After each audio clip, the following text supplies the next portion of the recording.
Hi, everybody. Welcome to the Stratosphere Studio. I'm your host, Bill Whittle, and here it is on a Tuesday night. Sorry I couldn't make it last night. Something came up at the last minute, and I just simply could not get out. So here we are. Hope everybody's doing well. It's a beautiful day in the neighborhood, that kind of thing. So this is the show where we generally talk about pop culture and stuff. I've got not a whole lot of serious updates as compared to last time.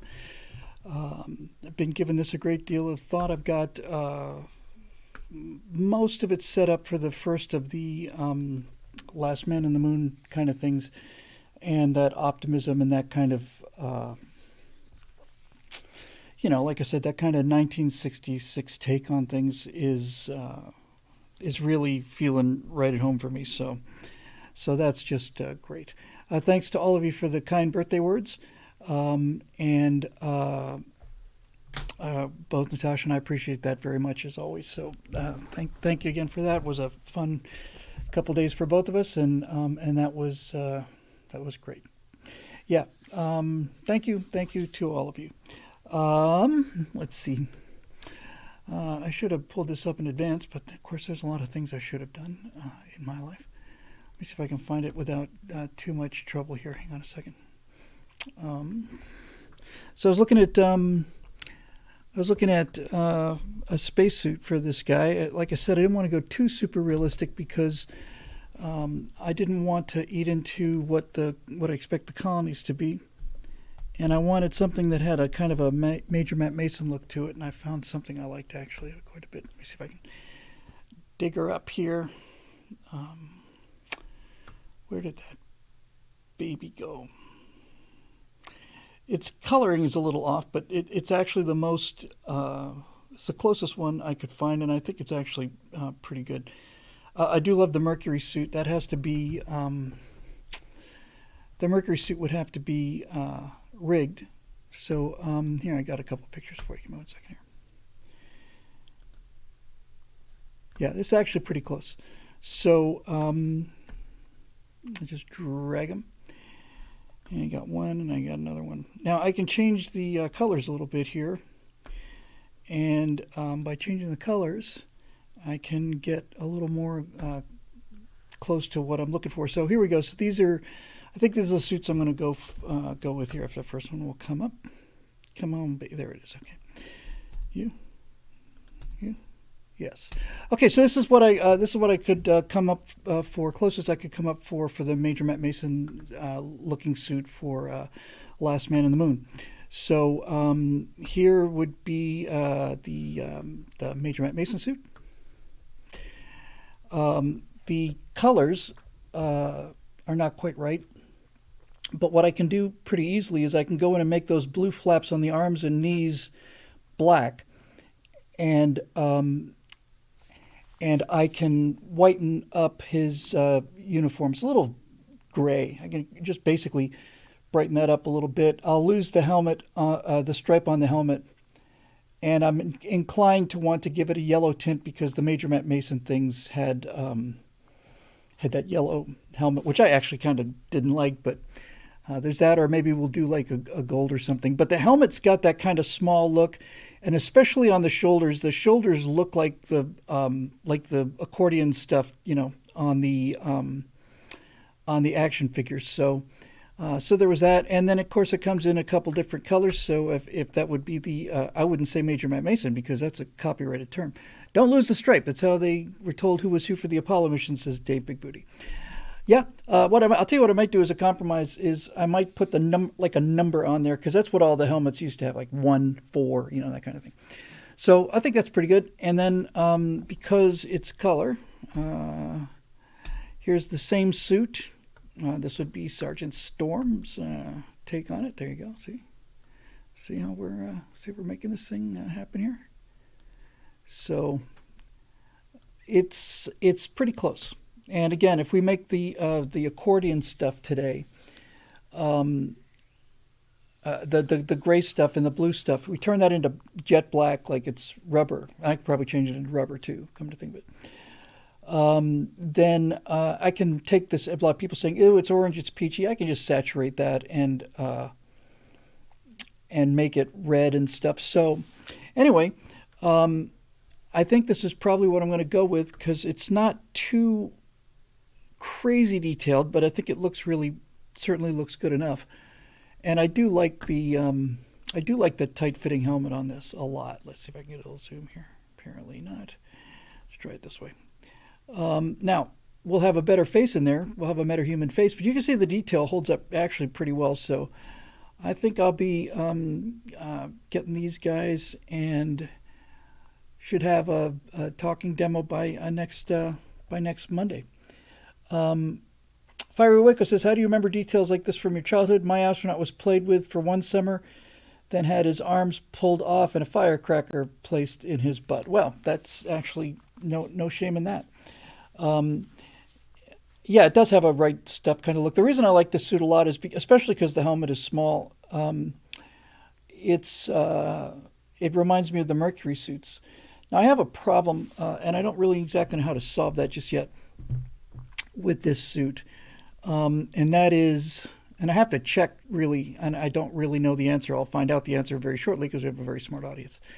But this helmet is so small relative to the guy's head that I suspect that ring, the helmet ring, I suspect that is gimbaled, so that if the pilot turns his head to the left, I'm going to imagine that helmet rotates on that gimbal, and that could give me some trouble because I attached the helmet to the head.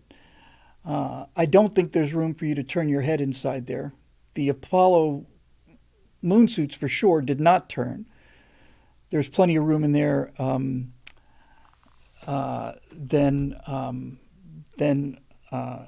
on this helmet. This looks pretty snug fitting, so I may have to figure out how to do that because that helmet's going to have to turn, I think, and that's actually a little bit tough.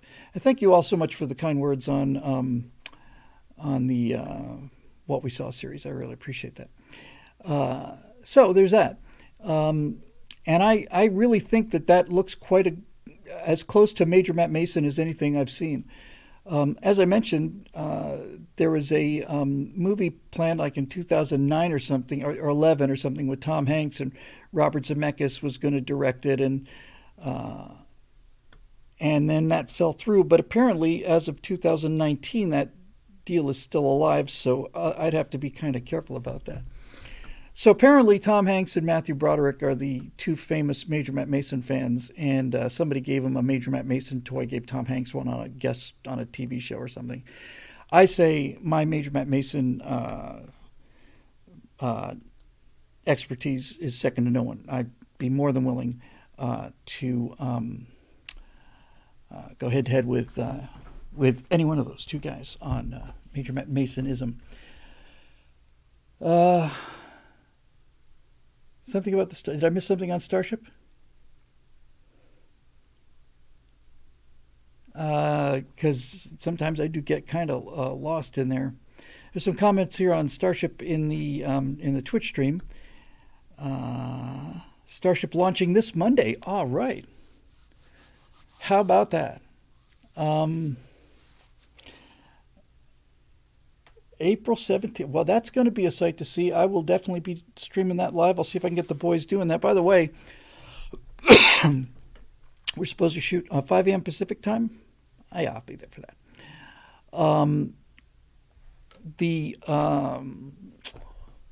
Both Zoe and Scott are out of action this week. And I don't think we have ever missed a right angle or a trifecta in 14 years. So I've got Steve wondering if he can find some sort of extra guest or something. But I am, if we have to do a bilateral, just the two of us, then that's what we'll do. But right now, we're supposed to shoot that today, but Scott is in South America visiting his new family. And adorable baby pictures were sent, so that's that. And sure would be nice to see what happens with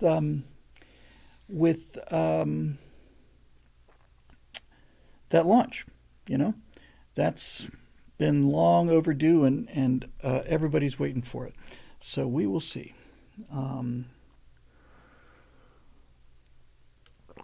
No, I can't ask those guys.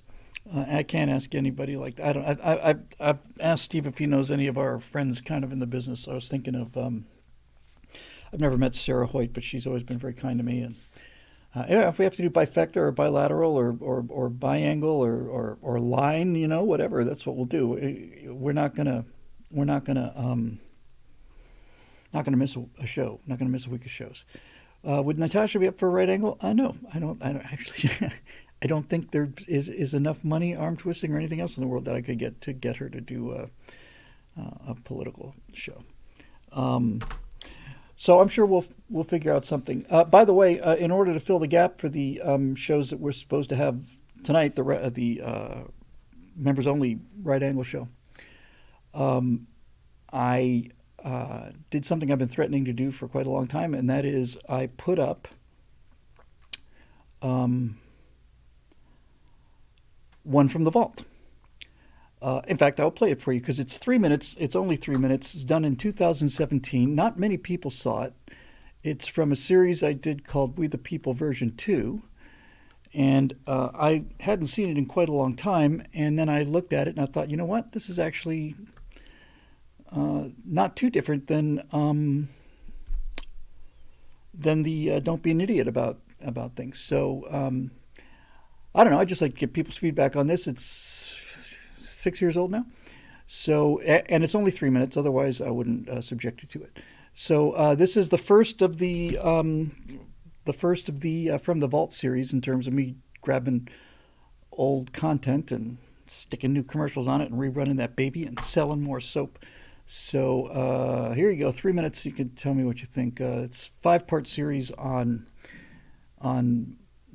money, socialism, capitalism, government, and corporations. The first one is money. Nobody knows what money is, so here's money. There was money.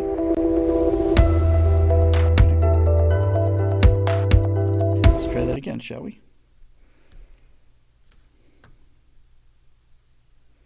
It's very strange. That's not it. I'll try it again. Everybody be cool. Just be cool now. Because that should have just dropped right in there. Give me 1 second. Oh, how about this? Why is it doing that? Okay, hang on. I'm sorry. That's just weird. I just dropped it in there, and then the second I moved the mouse, it just dropped away.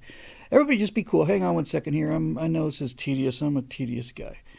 I want all of you guys to go away. Just go. Leave. Leave me. All right, third time's the charm.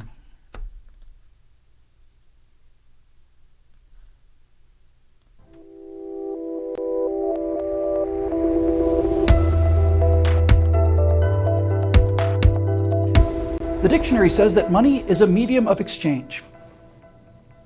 Okay, an exchange of what? If I give you 2 green pieces of paper with 20 printed on them, that's $40.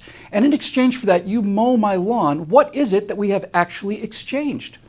Well, the answer is not work. You could sweat for an hour using a pushing mower or an easy 10 minutes on a riding mower, and I don't care, it's still worth $40 to me. So we're not charging money for how much effort you put into the job, and we're not charging money for your time either. You know, the Mona Lisa took about 12 years to finish. It's insured for about $800 million. If I spend 24 years painting a woman's face, that does not mean that that painting is going to be twice as much as the Mona Lisa. So we're not exchanging work and we're not exchanging time. What we're exchanging is value.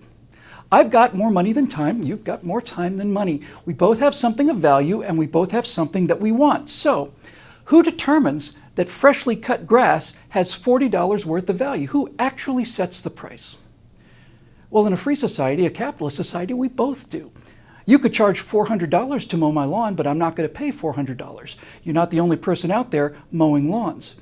You're overvaluing a mowed lawn at $400. Charge that much, and other people will do it for less, and I mean a lot less. How much less? Well, let's say I wanted to pay you $1 to mow my lawn. You wouldn't do it. That would be undervaluing a mowed lawn. So you want to raise the value of mowing the lawn, I want to lower it, and $40 is the neighborhood where we're both more or less happy. Now, these two track shoes cost more or less the same amount of materials and labor to make, but this Champion men's C9 costs $29 at Target. The Nike Lab Air Zoom lists for $250. Now, the person who sets the price of both pairs of these shoes is you. Money means that you get to decide whether to mow 1 yard and get the Target shoes or mow 7 yards to get the Nikes. Money isn't good and money isn't evil because money doesn't care who owns it. Money doesn't care if you're black or white, old or young, straight or gay, conservative or liberal, a kind mother or a museum-grade bastard. Money flows to where the demand is. In a free market, in a free society, the person who decides what is in demand is you. And in a capitalist country, the person who gets to decide where to exchange the stored value of all of those lawns that you mowed is you.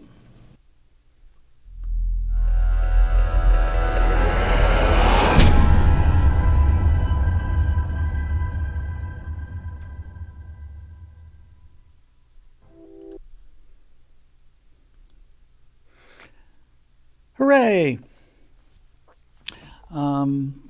I thought that was, for me, positively pithy.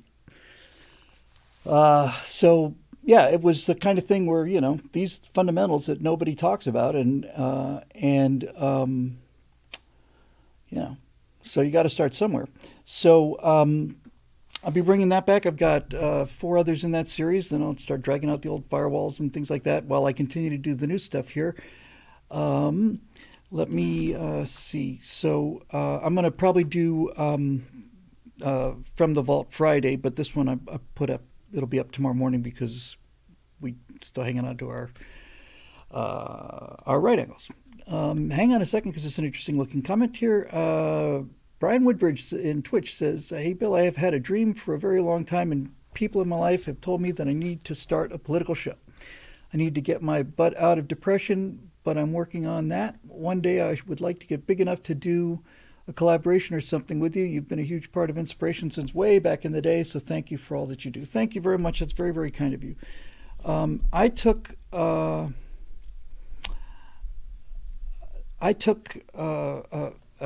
I thought it was an interview actually with a guy named Space Luchador. He's a real guy, wrestler, former Mexican wrestler, young guy, youngish anyway, and he's wants to start his own channel. And I thought he was going to be interviewing me. Mostly, he just wanted to talk. So we did that yesterday, and I think the guy's got real appeal, real talent. He's just, wants to talk about relationship stuff and some social commentary, mostly about manhood and stuff. And I said, dude, you are a wrestler. You inflict violence for a living. That's about as manly as it gets.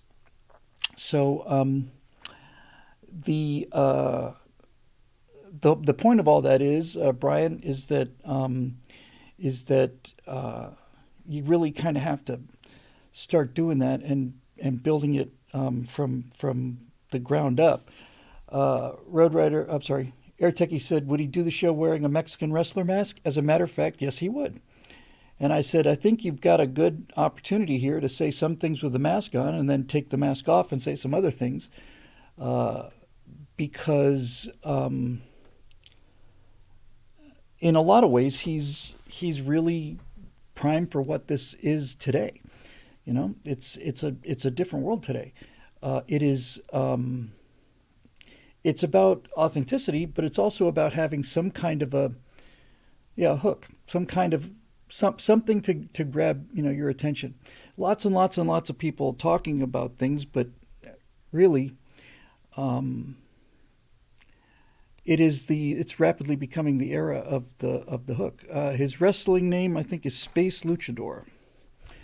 And he's doing something where he's thinking about being a Mexican wrestler in space, and he's got a spaceship and flies around and does all the other stuff. He too wanted to start with a collaboration thing, and I said, look, I got to get this first man on the moon thing established, first of all.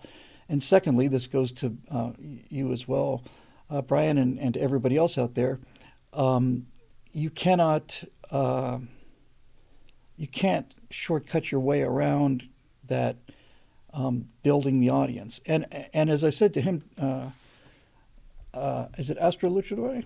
Anyway, as I said to him, it's actually really fun. I remember so well during the eject days, I'd write an essay or something, and I put it up there, and I'm checking the hits every 7 or 8 seconds. Most of those hits were me just checking hits. And you get 200, 300 views, 1,000 views, 2,000 views. Then Glenn Reynolds will get a hold of it, and all of a sudden you get 60, 70, 80,000 views. And it's just such a rush, It's just such an incredible rush. And there's no way around that. So, you just need to love the process of watching it grow. And I think that would be great. Road Rider says, Bill, name the essay about the old man and the wrench and the L.A. River. That would have been something I did with the Common Sense Resistance, I want to say. That also is a theme that I've been keeping in my back pocket. The Common Sense Resistance is, free people kind of scurrying through the rubble of collapsing societies. And I had actually a pretty good storyline for that. I may actually develop that too. I got a lot of stuff that I just need to prioritize and get them out there. So, a lot of people here in the comment section today talking about Bud Light. By the way, this is the first week our air conditioning has been out for 8 months now, 7, 8 months. And this is, I think, the first time in 6 months where I've been uncomfortably warm in here. It's been several times it's been bloody cold. But they're supposed to come and start fixing it on Thursday. So I don't know. I may have to hit the air conditioning, which of course sounds like the deck of aircraft carrier with those fans are blowing. But I think I'm actually going to have to do that because it gets a little toasty in here. Okay, thank you, Marusha. That's very kind of you as always. Here we go. Here it comes. So this is kind of pop culture-y.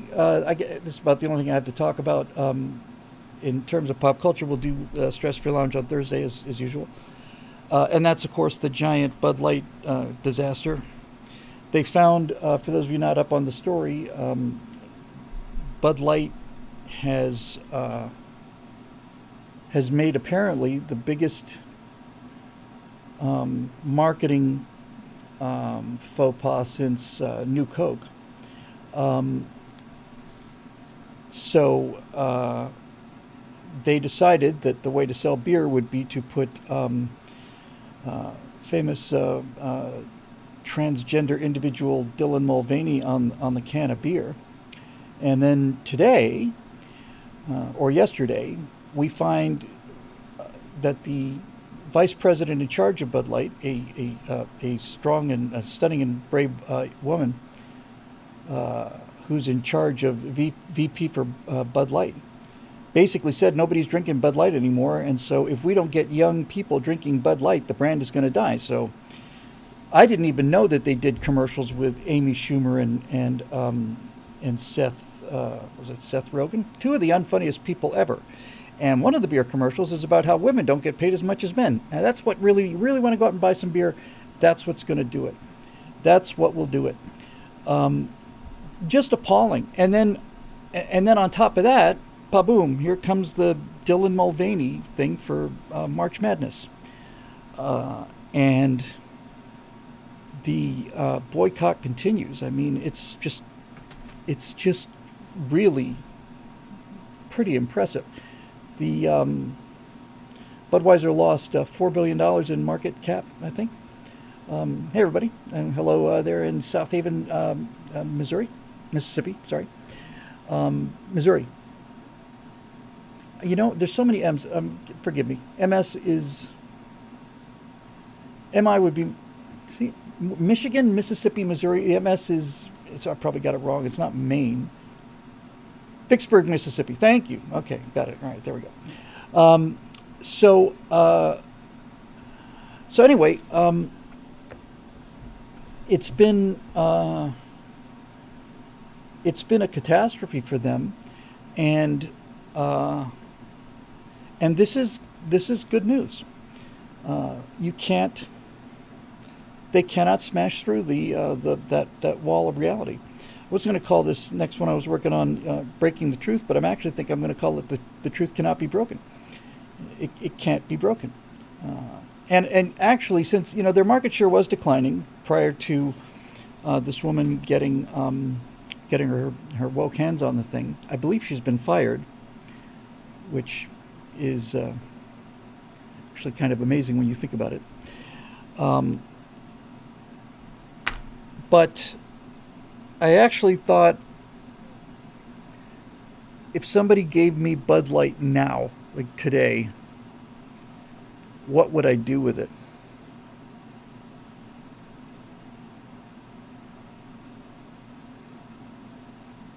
I think I would do something where I would say I'd have a I'd have something represent Bud Light, maybe to be a beer, maybe to be animated beer, whatever it is. It'd be something representing Bud Light, and I would go right at it, and I would say, yes, we made the worst commercial of all time, but I'd like to point out that I was drunk when I wrote it. Uh, I was just completely buzzed. Me and my buddies were just out there kicking back and thought it'd be a gag, thought it'd be hilarious. Turns out it was $4 billion of hilarity. Um, and man, I have no memory of writing that commercial at all, but there it is. And here's video of me editing it, and here's video of me pitching it to the producers, and here's video of me doing. Yeah, so I guess I did do that. So I do something like that. I'd go straight at it, and I'd also go at it with kind of a lighthearted kind of thing. I would not apologize. Dave Big Booty says I was shit-faced on Miller. See what kind of bad ideas you get when you don't drink Bud Light. That's actually bloody clever, dude. It's actually very clever. Um, but yeah, and I would just go down that saucy kind of route. I'd go the whole kind. I'd kind of look for that Fletch vibe, if it was me. Um, and and this woman, who's never drunk a beer of any kind in her life, especially Bud Light, uh, has decided that we're going to get young people drinking Bud Light, but it's so identified with fraternities and all the rest of that obsolete stuff. It's like, hey man, if you got every frat boy in the country to buy Bud Light, you wouldn't be in the toilet you're in now. Um, yeah, something like Air Techie says, we got so trashed on Bud Light, we made this commercial, $4 billion in losses later, we're unemployed. Something like that. You know what I mean? I'd go right at it. I really would. Um, and I might even hire Dylan Mulvaney if I was trying to save Bud Light, where after this mea culpa kind of a on-camera apology, explanation really, I'd be walking out the building with my head down, and just like shaking my head, like what the hell was I thinking? And then you hear this, oh hi, and you look up and like at the end of the block, it's Dylan Mulvaney waving at you, and you just put your head down, immediately step across the street, and get hit by a car. Anyway, yeah, Dylan. Dylan is not so happy, apparently. Dylan's not getting dates, which is surprising to Dylan, and not surprising to me. So, of course, the Babylon Bee was there before anyone. What was it? Liquid that identifies as a beer, advertised by a man identifying as a woman, something like that. My favorite beer was Old Frothing Slosh Pale Stale Ale, the only beer with the foam on the bottom. That was an actual beer. Yes, I've heard the thing about how American beer is like making love in a rowboat, or it's like sex in a canoe. Yeah, heard all of that, and people are mailing the buds back. So look, this is something to celebrate, right? It's not even the success or the loss of revenue or any of that stuff. It's just that people went too far, people just said, screw it, we're out, we're done. Beverage pretending to be beer hires man pretending to be woman as spokesperson. Yeah, that's it. So, anyway, yeah, and by the way, I was thinking I think Jeremy must be in England now, because if he's not, we would be hearing about Jeremy's beer already. Um, so, have I seen the Wonder Studios CGI characters video replacement? No. What is the Wonder Studios CGI character video replacement? Is that a thing? Can somebody tell what does Gorn drink? He drinks human blood, obviously. I mean, silly. Um, God, you guys are going too fast today here. Yeah, Pabst Blue Ribbon. The thing I remember about Pabst Blue Ribbon PBR was, if you had a little bit of money, you'd buy like a 6-pack of something decent, and then a bunch of 6-packs of PBR, and you would drink the decent stuff first, and then after you couldn't taste much anymore, then you would start cruising through the PBR. I'm curious to know what this Wonder Woman thing is. Second time somebody's aimed that at me for today.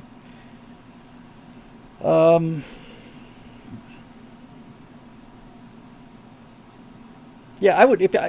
I really would. If I was.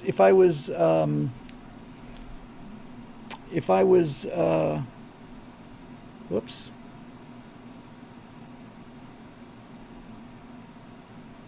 I hope I didn't just cut the stream. What the hell is this? I'm looking at the Wonder Studio CGI things here.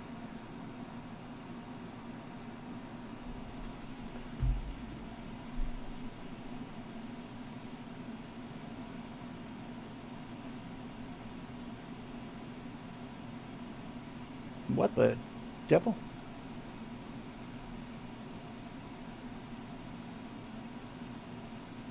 Sorry, it's a short demo. Okay, so you got motion capture, you got a guy, you get back guy. So, tool animates, lights, and composes CG characters into a live action scene. No complicated 3D software, no expensive production.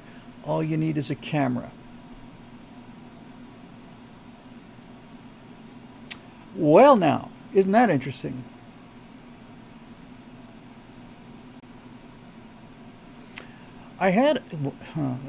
That's pretty impressive. I mean, I don't like the model, but wow. I'm sorry to be talking about something that none of you else are watching, but basically what they've done is they're introducing a CG character into live action video, and it's lighting the CG character perfectly, and all the camera motions match, and wow. So basically, you're just walking down the street, and you can replace yourself with a robot. It's going to mimic your moves. You don't need to key yourself out. It's artificially replacing. That's actually very impressive. All right, well, that's something I'm going to have to take a much closer look at later, when I don't have, literally dozens of people watching while I'm watching. But it's fun to talk about, so I'll just go at that a little bit. Then I'm going to get to questions. By golly, I've just decided it's question time. Okay, so what I just saw was not a traditional computer animation. It was AI, and we're at the point now where it's beginning to look like it's entirely possible that the road that we've been on is, and when I say we, I mean me and everybody else, the CG road, the computer graphics road, the frames per second road, the how accurate can we get a digital model to look like a human mode, the motion capture suit mode, all of that stuff may be obsolete. We may be at the point now where just raw computing power does all of that, just does it, right? You don't have to, if what I saw was what I saw, you don't have to rig characters, you don't have to do anything. You just give it a picture, and then you just go walking through the scene, and it will replace you with whatever you want. So in any event, it's pretty cool. Hey, M919 Silverboat says, "Hey Bill, heard you're coming to Georgia at the end of the month. Would you like to see an Abrams fire up close?" I would. Do I get to pick what it's firing at? That would be even better. Yeah, I got a time from my friend Steve on the Great All American Road Trip, and he said only 9 days, and I said 9 days. Wow, there's no way I could be gone 9 days. Absolutely no way. Um, so I countered with a 4 day, a 4 night deal, which was a lot more manly, not so Dylan, you know.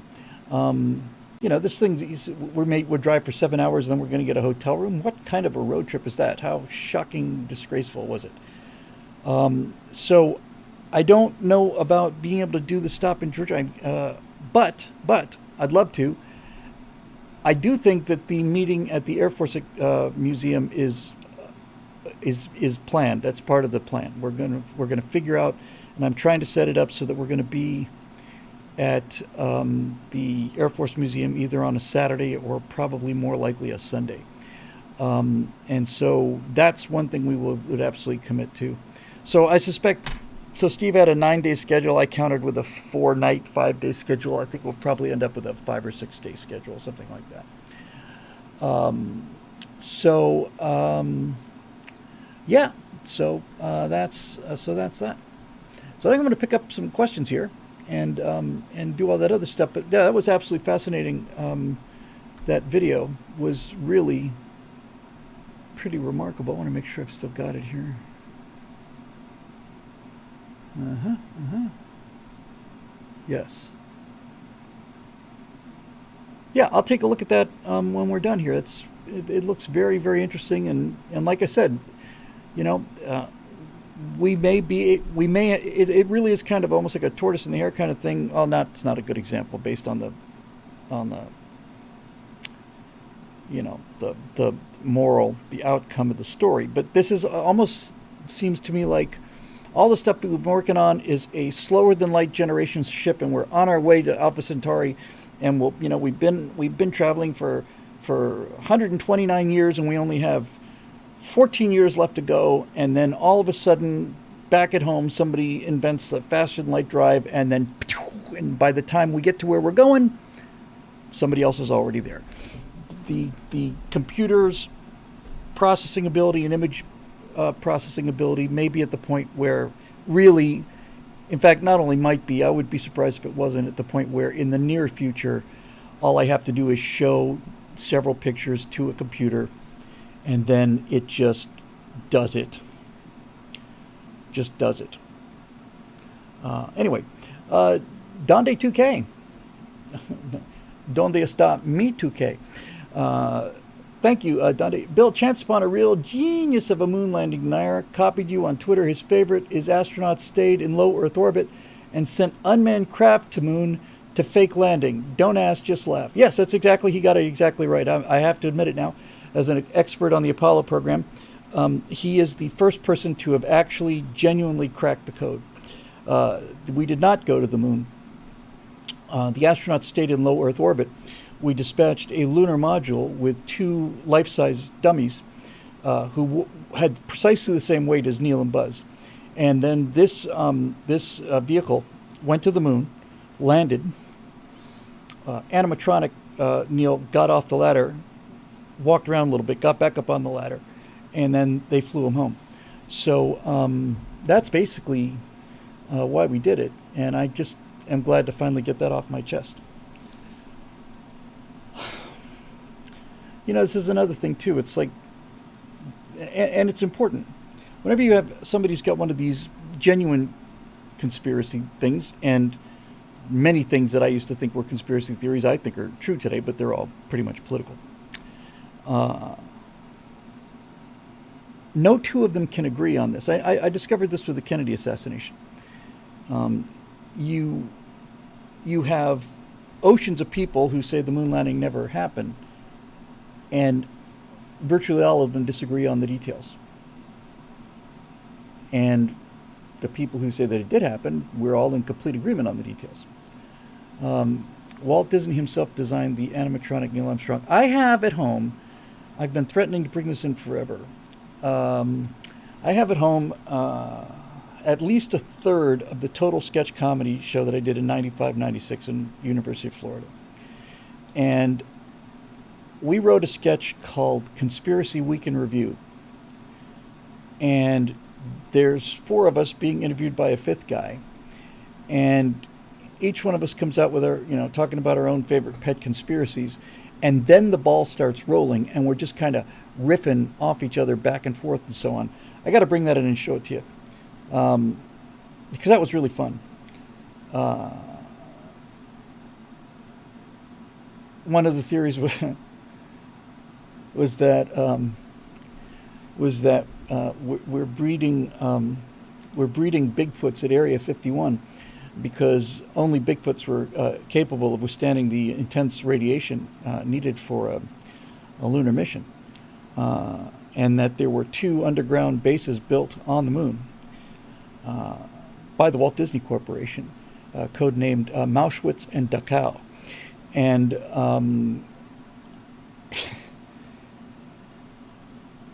and then, God, we had Operation Kinetic Wheelchair or something like that. It was actually hilarious, and I had a lot of fun with that.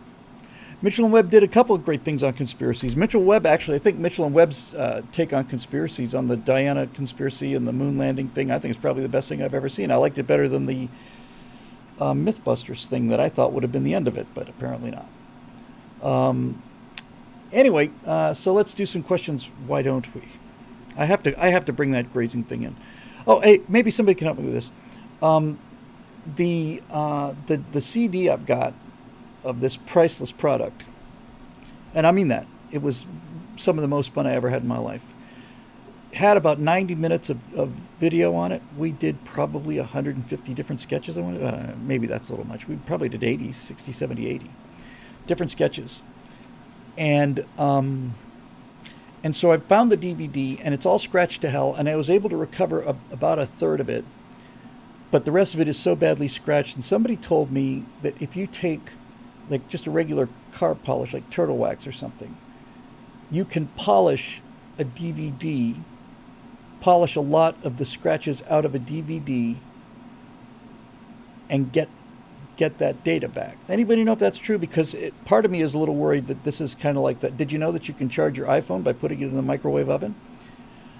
Yeah, it's a super quick way to charge your iPhone. Just put it in the microwave oven and it'll charge in 20 seconds. That actually was a thing. Look up how-to vids on YouTube. To an extent, but not perfectly, says Marusha. Yeah, well, I'll take anything at this point. Works sometimes. Yeah, all right, whatever. We'll see. All right, let's do some questiones here. Why don't we? Because I'm way overdue for questiones. And what do you know about that? Well, now, well.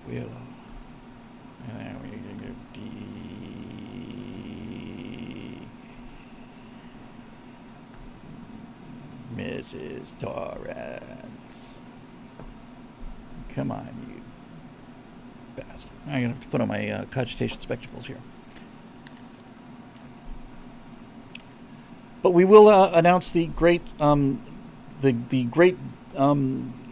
road trip extravaganza. And that'd be fun if we could turn it into a convoy or something. That'd be pretty wild.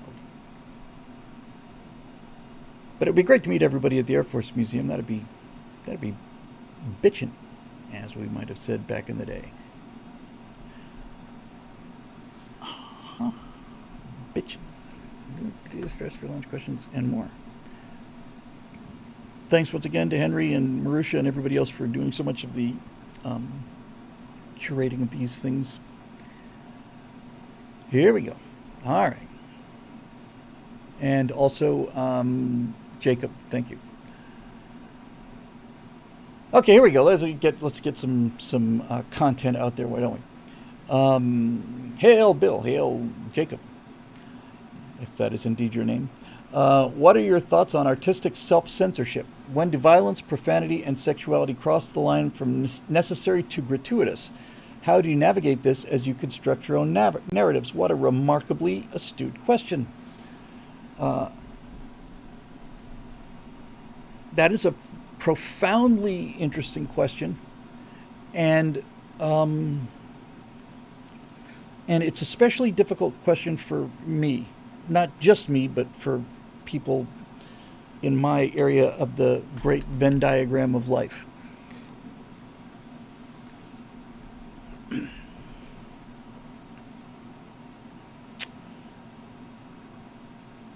Several years ago, when all of this stuff was still kind of forming, I did some tests, and the first thing I was able to do in terms of computer animation was using software that at the time seemed to be a decent answer, but looking back on it was complete dead end. And it's called DAZ 3D. Get it? Dazed. Uh, and I did a commercial for a bar in like a cyber bar with these dancing robots, like sexy dancing robots. And I ran it for a bunch of people. And my wife, Natasha, was just cringing. I thought it was great. She was cringing. And I guess she was reading the audience better than I was. Uh, so let's take that as an example. There are two sides to this story, obviously. Uh, and this is why it's such a difficult space to navigate for me, especially. On the one hand, you have the fact that that sex sells, that sexiness sells, that especially if you're going after younger men. At least this used to be the case anyway. Yeah, Sid's. It was Sid's nightclub for Sid Mead. So sexy dancing robots sells. Really hot cyber chicks from, like cyberpunk chicks, with a torn fishnet stockings out on the street at 4 in the morning, neon lights, that kind of thing. That sells. All of that stuff not only sells, but is essential, because if you're going to show frontier values in a positive light, you have to have something to compare it with. If you don't show the family in the colonies in the remains of Los Angeles, then everything that they do out on the frontier nothing they do on the frontier makes any sense. You've got to get away from something. You've got to have the contrast. And if the whole story is going to have an arc over the course of the entire season or the entire franchise, then it's got to start one place and end up someplace else. So in the colonies, I've got this girl who's 15, 16 years old. Google CD, DVD, scratch repair kit. Thank you very much for that, Kisama001. Very kind of you, and thank you for the super chat. So you've got a girl. The final. I'm speaking for myself here, but I'm trying to work it through so we can understand what this process of self censorship is all about. You've got a girl who's 15 or 16, and she has a fake ID, and she goes out to this nightclub, and she's realized that she's made a mistake. She nearly gets raped in an alley, and that's the last straw for Dad. Dad just takes the whole family and goes, and the daughter is completely, just has a 2-year sulk over it. So how much of that do you show? Well, for me, you don't show actual nudity. That's one thing. It just I lose my core audience if I do that. But let's just take street prostitutes. That's really where you get right down to the brass tacks. There are I've heard from a number of people, a number of members and other people that said, if you show something like that, you're going to lose my support, because the whole purpose is to get away from this kind of thing. And I understand that. I also understand the language problem. Gratuitous F-bombs everywhere, to me, is just a sign of sheer laziness. And when I see commentators on any subject who are doing nothing but every third word being the F-bomb, then I just realize there's a guy who's got nothing to say or doesn't know how to say it. So on one hand, you have this, and on the other hand, you have on the third hand, and on the fourth hand, you've got a kind of a problem that George Carlin really nailed, and back in the '60s, when he was talking about the 7 words that you can't say on TV. He said you can't really have a scene of a bunch of motorcycle gang guys, a bunch of Hell's Angels, and one of them pulls over and says, "Excuse me, I've got the tinkle now." It just doesn't work, you know. It doesn't work, and you can't have like special operations guys speaking the way that those same guys would speak at a Thanksgiving dinner table. I found in my experience the special forces guys that I've been privileged to meet were not in any of the social situations. I didn't hear them swear at all, but I know for a fact that when they're out there and things are going, they don't. They got other things to worry about than censoring their own language. So my take on it would be something somewhat akin to the rating system, right? I don't know exactly how many F-bombs you can get away with and still be PG-13. I think all of these rating systems are obsolete. I'm not saying they're a bad idea. I'm just saying that movies are, as we understand them, are done. But generally speaking, I've found that on those occasions when I've been forced to cut that natural cursing that I'm inclined to want to do, that you really don't lose much, but at the same time, there are times when there is nothing other than the F word that makes any sense whatsoever for the kind of people that I'm going to be writing about. Right? I mean, it's just that simple. And so, yes, you can certainly overdo it, and yes, it can be gratuitous, and then if you do that, then you simply lose, the good part of your audience. But the good part of our audience is not the part that needs the work.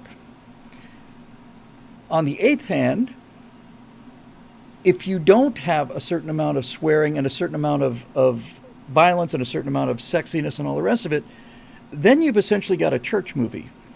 And while I have a great deal of respect for anybody who makes movies of any kind, if it looks and feels like a church movie, then you haven't accomplished anything. So on some level, the nudity and the violence and the language is a form of camouflage that gets it into or gets it in front of an audience that is used to nothing but that.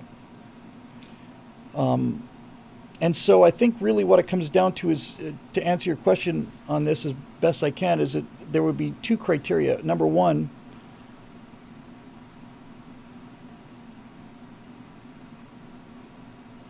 you would never use it gratuitously. And number 2, the only people that would use that kind of language would be certain individuals for whom that kind of language is actually it makes that person look bad. When they did the first season of Picard, I only saw the clip, and Picard is in there for his weekly emasculation sessions, and he's sitting there opposite this boss bitch Starfleet Command Admiral, and she turns to him in a Star Trek show and says, "The sheer effing hubris of it."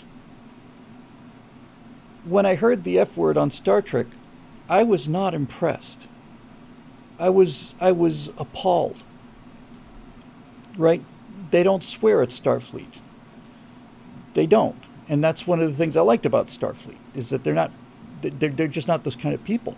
So when you see that, it's like, oh, look, we have millennials or Gen Z or somebody's writing this stuff, and this is what they think is authentic, and this is what they think the military is all about. Everybody's swearing, and everybody's, you do what I say, goddammit, and I'm going to blah, blah, blah, blah, blah, blah, blah, that kind of thing, right? So it was like hearing it at Thanksgiving dinner. And so I guess the only answer is keep it limited, keep it to what's essential, Don't be afraid to use it if it needs to be used, but don't pepper the show with it.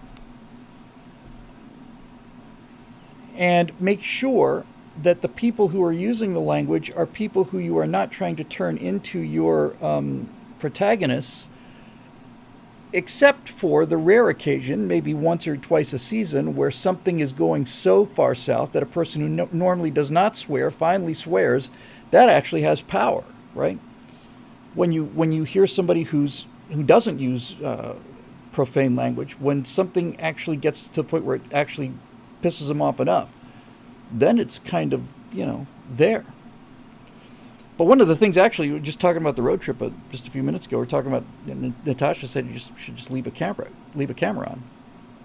I said, yeah. And one of the things that concerned me about that is the guys I would be going with, all three of them are not nearly as prone to profanity as I am. And Colonel Angus says the worst part of the Navy was sensitivity training. We cussed when sentenced to that. Yeah. See, this is the thing, right? Don't abuse the privilege, says Sad Wings Raging. Yeah, so that's really it, right? Just try to understand also that too much violence, too much sex, too much language overexpose the show, right? Not to criticism, they overexpose the power of it. If you have violence all the time, then violence doesn't accomplish anything. Violence is terrifying when violence comes out of nowhere, when you're not expecting violence and all of a sudden something violent happens. That is scary. But if it's, one of these low-grade action movies where everything is action all the time, and bang, bang, bang, it's like, the only way to get a break from that is to do something nonviolent. A lot of people mentioning my favorite character of all time, and that is Al Swearingen in Deadwood. Deadwood is my favorite show. Oh, by the way, take a look at The Expanse, right? So The Expanse was on, where was it on? Was it on Sci-Fi? I forget. But it was, Colonel Angus, sorry about that. So I beg your pardon, sir. So you had 2 or 3 seasons of The Expanse or more where it was on, open cable. And so you couldn't have any F-bombs. And then the last season or 2, I forget where it went. Did it go to, I don't know, did it go to HBO or Netflix? Or I don't remember where it went. Netflix? I don't remember. But then all of a sudden they could swear. And you say, one season you've got nobody swearing, and then you get to them swearing. Yes, we are getting to questions. This is the first question. And it's like, where did all this come from? And then you realize now people are pouring the F-bombs in there just because they can, right? And it's just weak.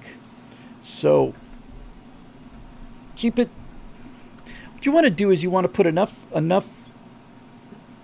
You want to censor yourself to the point where you are showing the seedy side of life, and you're showing it for full impact, but you're not wallowing in it. Because if you wallow in it, it loses its impact. It's got to be shocking. And this is what I hate the most about these either political commenters or comedians, when all they do is swear, is they think it's like so shocking and so edgy. It's actually about as conventional and mundane as it could possibly be today. So anyway, that's the best I can do on that one. But it's a really, really excellent question. And let's see, moving on. Where did it go?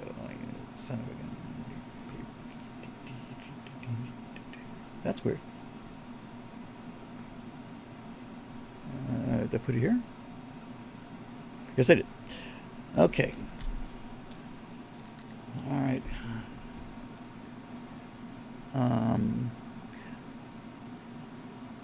Okay, so Eric Blake has a pitch, and it's kind of long, and the next one's a little long too, and I can't really do a pitch. I can read the pitch, but I can't really answer a pitch. I can answer a question.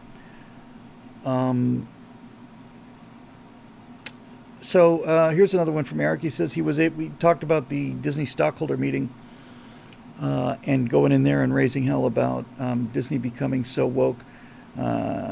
He says he was able to watch. Lo and behold, shareholders are able to bring policies to the floor for a vote, which must be submitted ahead of time, providing verbal statements of explanation. They can submit verbal questions for the CEO to answer on record, and three of the three proposed policies, two had conservative statements, the other having more leftist one. Mind you, none of them were passed, but the amounts and percentages of votes were reported. Thus, my theory is verified. Were conservatives en masse to follow Elon Musk's lead and buy up on Disney or any company originally founded by our side, when we achieve a voting majority, we can in fact push them into accountability. Granted, it'd be a lot easier if the financier class of our side were to take part for once, but we play the hands we're dealt. What say you? I say anything along those lines is worth doing. So Eric's entire point was, if you want to get Disney to stop being woke, you need to buy enough Disney so that you get Disney's attention at stockholder meetings. And my concern is that you're not dealing with other stockholders. You're not even dealing with George Soros. One of the reasons that this Dylan Mulvaney thing happened, and I've only heard one person talking about this,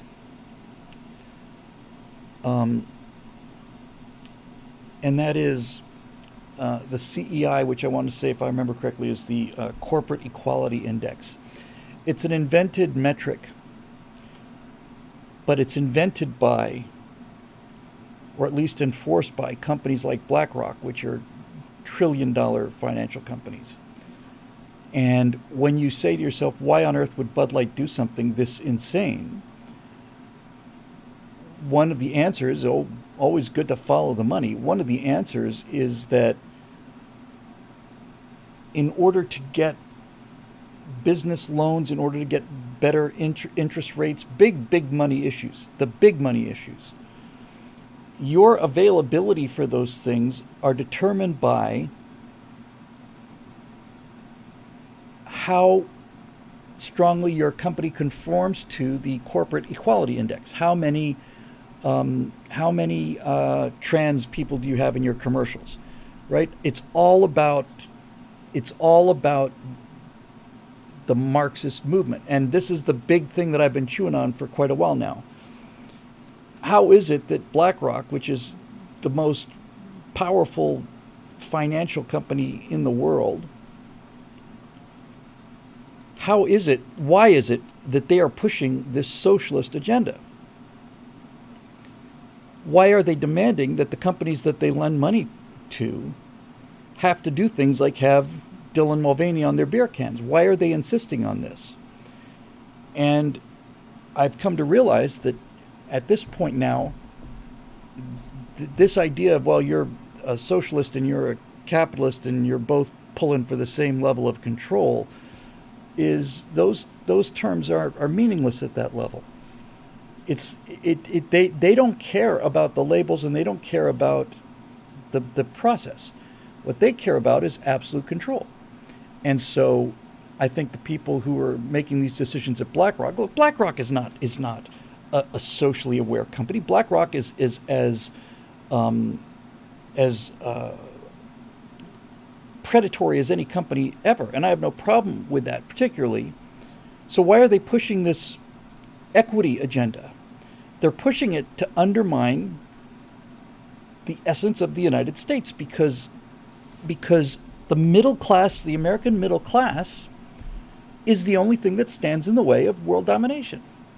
It's really become very clear to me. That's it. That's why you have these weird alliances. That's why you have the government, which formerly used to be against big business in all its forms.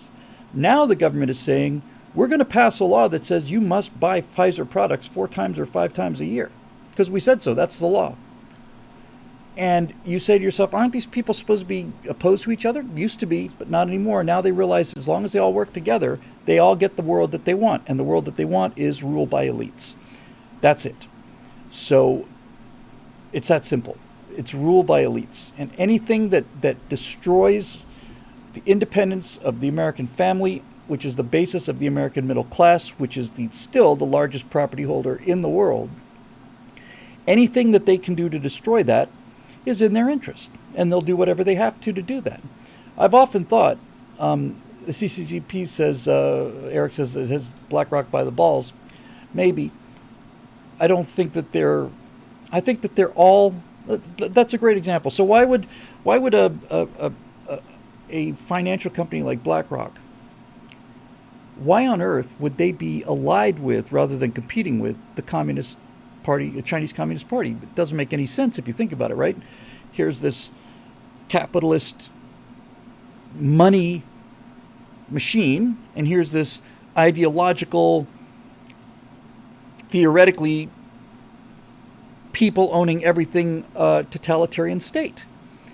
They both like each other because BlackRock likes the amount of social controls that the CCP has, and the CCP likes the fact that BlackRock makes the kind of money that allows them to enforce these kind of social controls.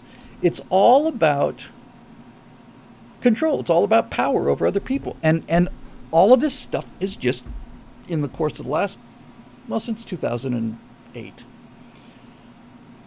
all of these forces have become aligned. There's a significant number of people, I hope not the majority yet, but I wouldn't be surprised if there were, that joined the FBI because they believed in law enforcement and defending the Constitution.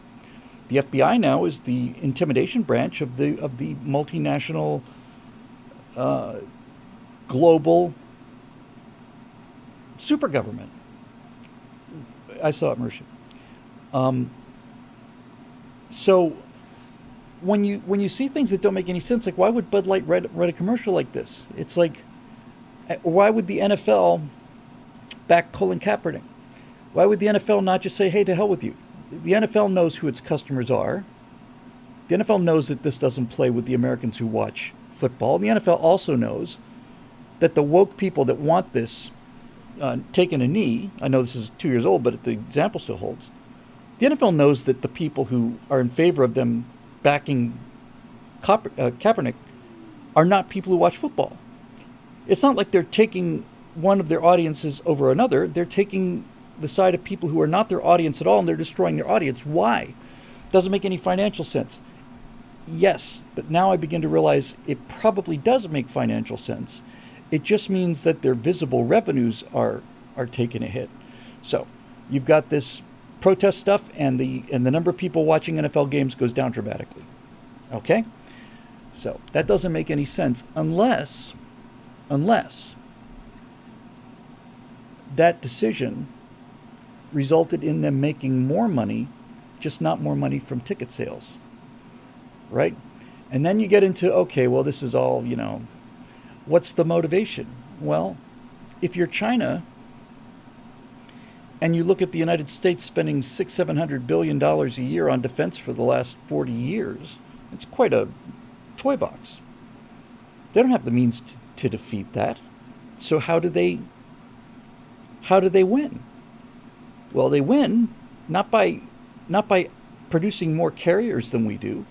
They win by spending 1% of what that would cost to do things like make football unwatchable, by destroying the morale of the country, by destroying the culture of the country. Destroy it. And then it's a bargain for them. So whatever money the NFL may have lost by doing that, I have no doubt whatsoever that they were able to get that money back and more from people whose interest it is to not have Americans happy with anything. Right? Football's destroyed, Star Wars is destroyed, Star Trek is destroyed, Bud Light is destroyed, Gillette is destroyed, all of these companies destroyed, gone, right? Gone. Why? I used to think it's because the executives were too stupid, that they kept buying this is what the young people want thing. But that doesn't explain it today. I think that they do it because they just do a simple cost-benefit analysis and realize that if they do something like this and their CEI score goes up, then the amount of money that they make is greater than the amount of money that they lose. So, there you go. None of these systems, all of these systems are hybrid, right? I mean, BlackRock is not is not a free market company. The Chinese Communist Party is not a communist party. It's all about hybridization, that really the only thing these things have in common are the ruling elites. You got guys like Biden who are making all this money from China. Why is he in it? He's in it for the money. He's a grifter. There's no question about that, I don't think, at this point, Certainly his son is. He's real tight with his son, and the big guy's got to get his cut, so I don't think there's any question about that. So you have all of these different motivations. Why is Justin Trudeau a member of this red team? Well, Trudeau is essentially a decent-looking, rather dim guy whose father was prime minister and who was raised around power and wants power. And World Economic Forum told him that they'd get him elected, and they did. So then a couple years ago, or whatever it was now, a year ago, they have to call in that marker. There's a bunch of people, a bunch of truckers, real actual truckers, real honest Canadian citizens who are waving Canadian flags and coming to the Capitol to protest this totalitarian policy that we've told you to enforce. And so now you need to pay the piper and go out there and shut them down. So he did. A lot of people saying his dad is Fidel Castro. I think it's absolutely true. You see, his mom was in love with Fidel, because Fidel was a man of the people. One of those man of the people who took all of the money from the Cuban people, robbed them blind, made cab drivers pay $400, $500, $600 a month, American, just to have their taxi licenses. So if they work 24 hours a day, they can make a little bit of money. And Fidel Castro dies with $800 million in his bank account. These kind of people. They're all horrible people, and they're fueled by people who are not horrible. They're just unbearably naive and what's the word I'm looking for? And who lack any sense of self-confidence, any sense of character. They go to the useful idiots with, if you believe this and do this and say this, then you'll be a good person. You'll be a smart person. You'll be a virtuous person. If you don't do and say these things, then you'll be a horrible person. And so the evil people lead the stupid people, and the rest of us sit here and wonder why the hell we're losing to evil and stupid. Because we don't recognize it for what it is. We just think they're people who disagree with us. No, they're not. Trudeau's the perfect example of this, and so is Gavin Newsom. They're just. Oh, my brother, by the way. I hadn't heard it before. He didn't come up with it. Somebody, my brother told me that sent me something about Newsom, and he referred to him as His Royal Highness. I thought that was a really great name. Yeah, fentanyl. Type don't think says, yeah, fentanyl. It's killing people in our inner cities. It's killing people everywhere. Where do you get the chemicals for this? China ships them in through Mexico. You can't have fentanyl deaths without China supplying the chemicals and Biden allowing these chemicals to come through the southern border. That's where it comes from. You know that the country is not being... You know that there's something fundamentally wrong when you look at how far gone the President of the United States is and nobody does anything about it. That there's not a screaming panic. And thank God for Sky News Australia, because if it weren't for them, honestly, their take on things is just... Ladies and gentlemen, another episode of Here's the Leader of the Free World. So, there it is. Anyway, he's a proud member of the World Economic Forum, Justin Trudeau, and I have no doubt that Gavin Newsom is. And the people that have appeared at Davos include George Bush, Al Gore, needless to say. He's probably got his own upholstered special seat. And virtually everybody, even the people who you would like to believe in, though not everybody. And when Elon Musk didn't go, that made me feel a lot better, because if he had gone, I would have been just, you know, they're not going to win. They're not going to win. They just think they're going to win, because this is the mistake that they always make, these tyrants. They just so ego possessed, they're so full of themselves, they'll just do an awful lot of damage, but they're not going to win. And that's because these super smart people are too stupid. Chris Taylor. Critical Drinkers Kickstarter has raised almost $400,000 on a $20,000 ask. How do you think the demographics for your Last Man on the Moon or a Dear Moon What We Saw would overlap with potential The Colony's Kickstarter donors? The Kickstarter and crowdfunding have been were my primary go-to, and then they became my secondary go-to, but they're still my backup plan, Chris. Drinker has one thing that is essential for Kickstarter, and that is he's got eyeballs. He can send a lot of people to the site, and it's just a numbers game. The more people you send, some percentage are gonna pay. Most people won't go, and some of them will go, and of them, I suppose, most of them won't join up or make a donation, but some of them will. So it's all just a question of numbers, you know. If you turn 1,000 people to the site, you know, maybe you get 60 people. If you turn 1 million people to the site, maybe you get 60,000 people. So it's just that simple. And that viewership issue, that exposure issue, getting enough people to the Kickstarter website is the single great problem. Now, when I found out he was doing a Kickstarter, I was really quite disappointed, only because he was one of the people I wanted to talk to about this, but God bless him, you know, he's certainly earned it. And there are a number of other people out there, and other people, and got plans to take care of all this stuff. I think we'll do the Daily Wire approach first, because they can just write a check. And then we'll see if I can get what I want out of that. And if I can, then we'll do it that way. And if I can't, then I won't. But one of the things that I'm really going to want is that this be public. I mean, you know, look at this guy over my shoulder here. I mean, it was a real epiphany. You wouldn't think something this obvious would be so hard to figure out, really. But it really was quite an epiphany for me when I realized that the reason I love Star Trek so much is because it was free. Right? It was free. I never had to pay to watch Star Trek growing up. It was free. And it permeated the entire culture because it was free. And I think that kind of a brand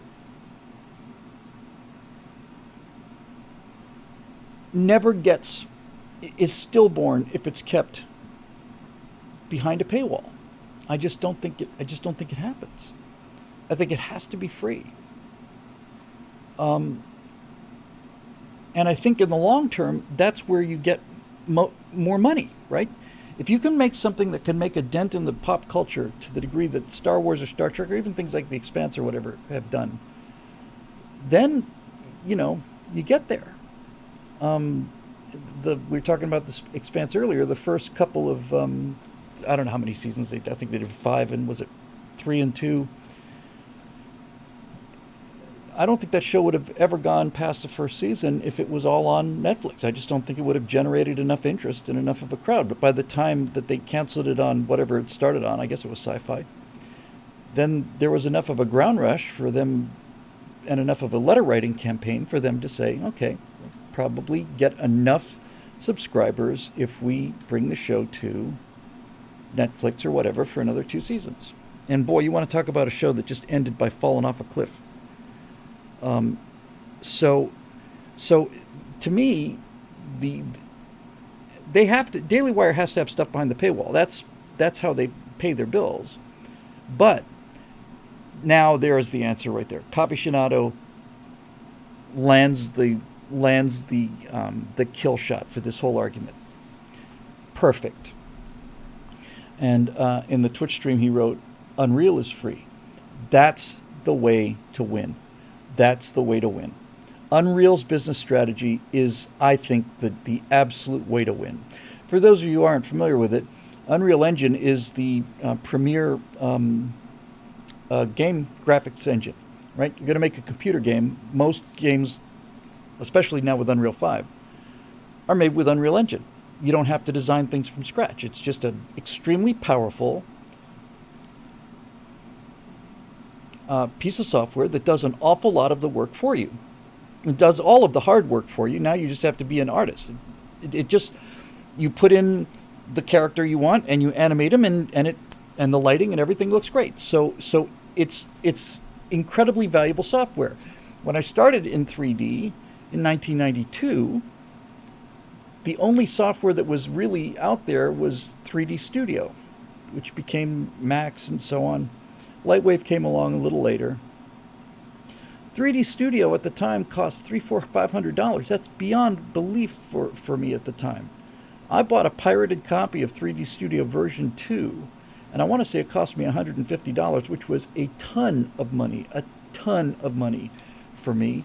And I had to make 2 phone calls from payphone booths to meet the guy who was going to give me this pirated copy. You know, I mean, it was like a big old drug deal. He's got, honest, not exaggerating, it was some 48 of those square floppy disks, something like that, to install it. And so it costs a fortune to get in, and every time you'd upgrade it or whatever, it costs a fortune to pay for. It's expensive software. Even today, it's expensive software. And so their attitude is, well, we've got terrific software. Let's charge people for it. Okay. And then along comes Unreal, and Unreal says, we're going to make this software free to everybody. How does that work? Well, it's real simple. They know where their primary revenue for their product is, and that's video games.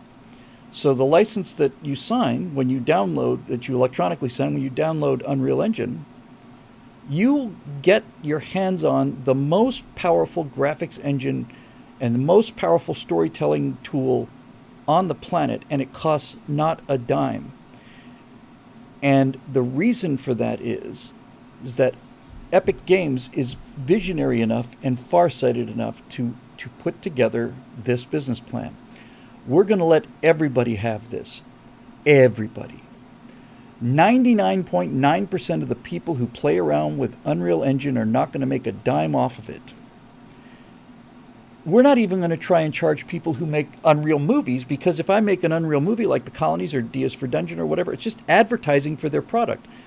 If I make a computer game, however, using Unreal Engine, and that game sells, then Unreal Engine gets a percentage of the sales. And that's where their business market is. And it's brilliant. They had one of the digital sources, you've got to buy digital assets. You've got a rendering engine. That's great. You can render what? You can render nothing. You make a sphere, put the sphere in there. Now you've rendered a sphere. Congratulations. So you have to buy 3D assets. Unreal has a store. They get a percentage of that. They don't make most of that stuff. Most of the stuff is third party, but they take a piece of that. But that's not where their real smarts are. There is what's it called?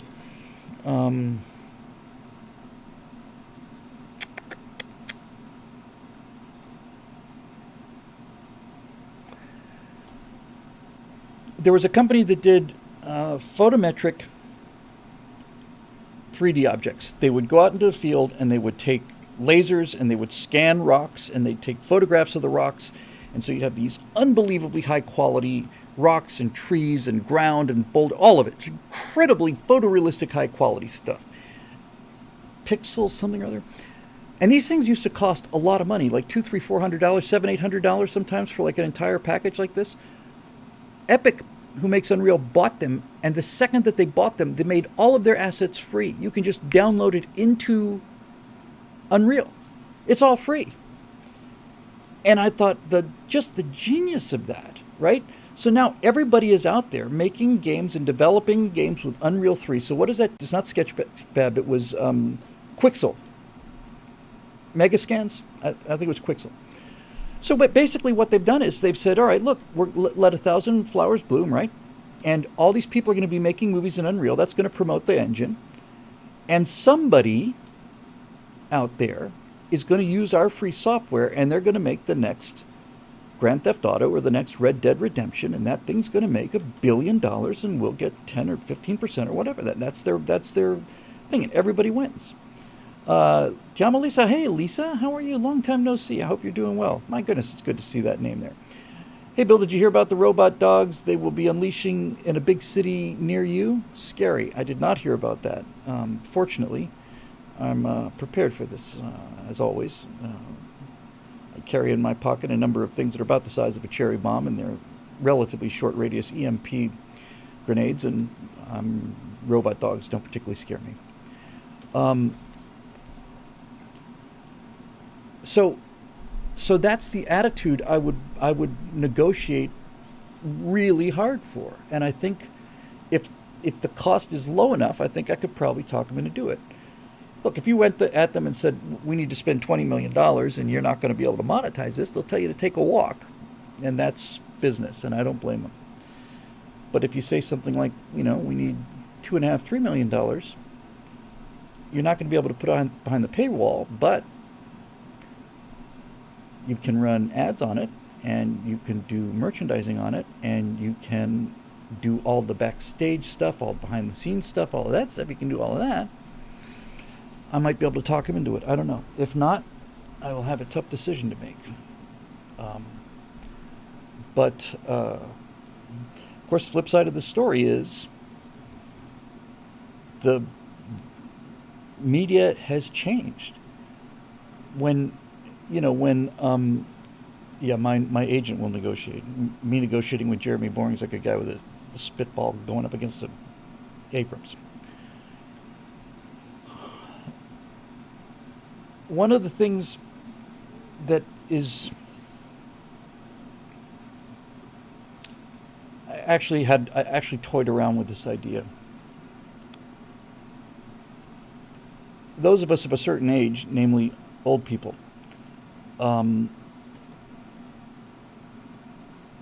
remember that television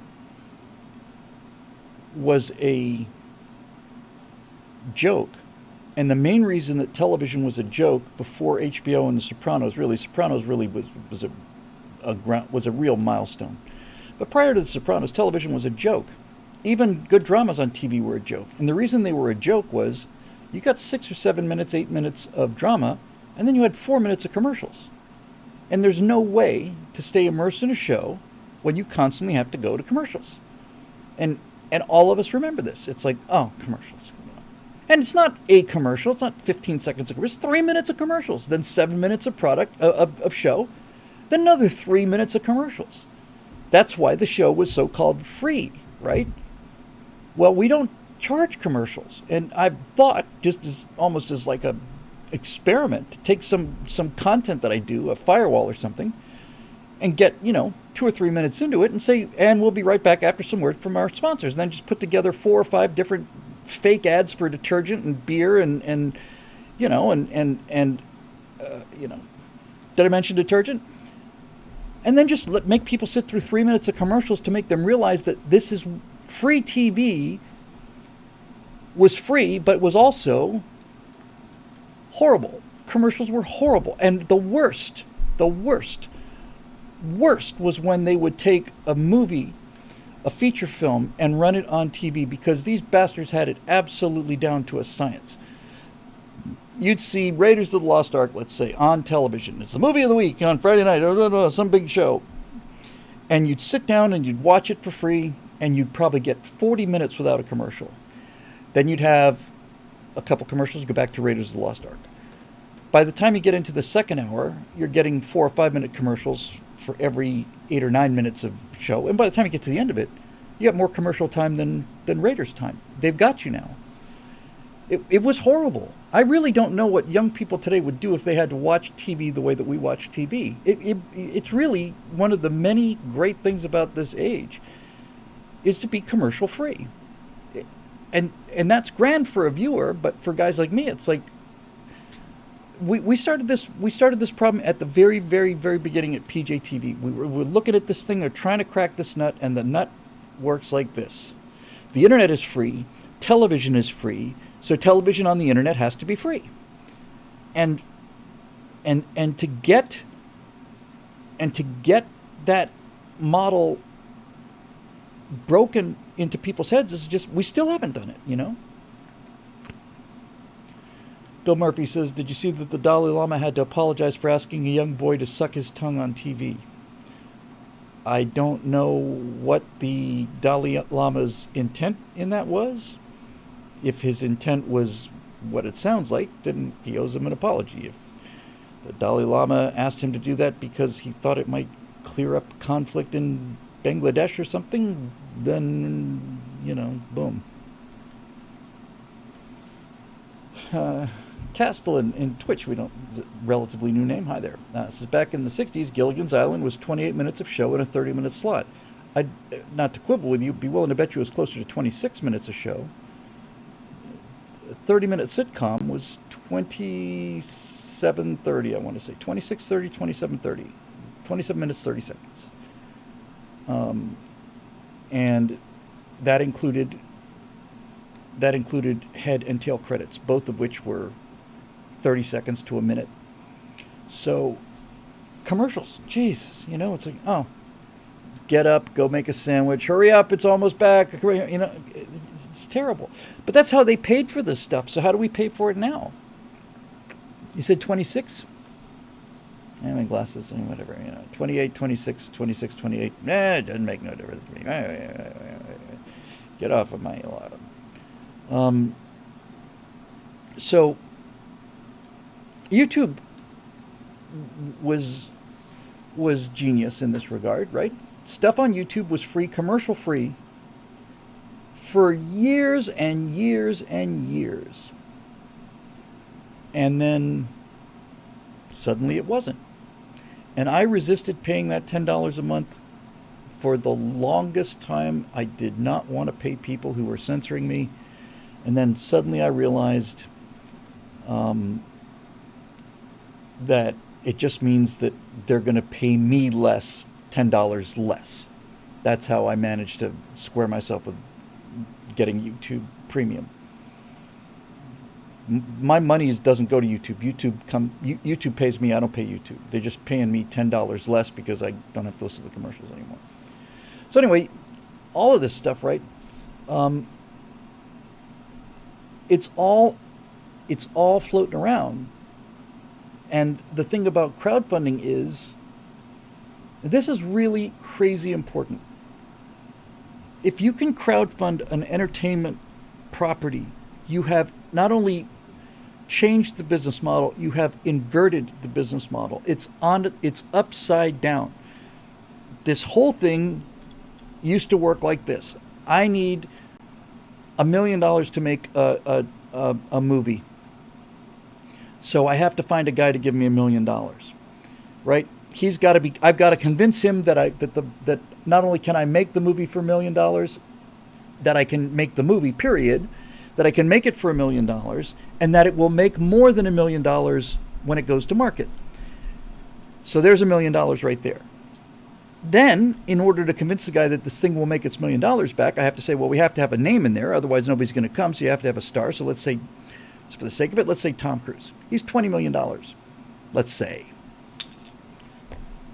All right. So now we need $21 million. $1 million to make the movie. $20 million for Tom Cruise, thinking that will bring in more money, because everything is about, can we monetize this thing? And then you got, well, Tom Cruise, you got a $21 million movie. That's a super, super low budget movie, but $21 million movie, great. We're going to have to promote it now because it's got Tom Cruise in it. So now we're going to have to add another $20 million of promotion. Now we're at $41 million for this $1 million movie.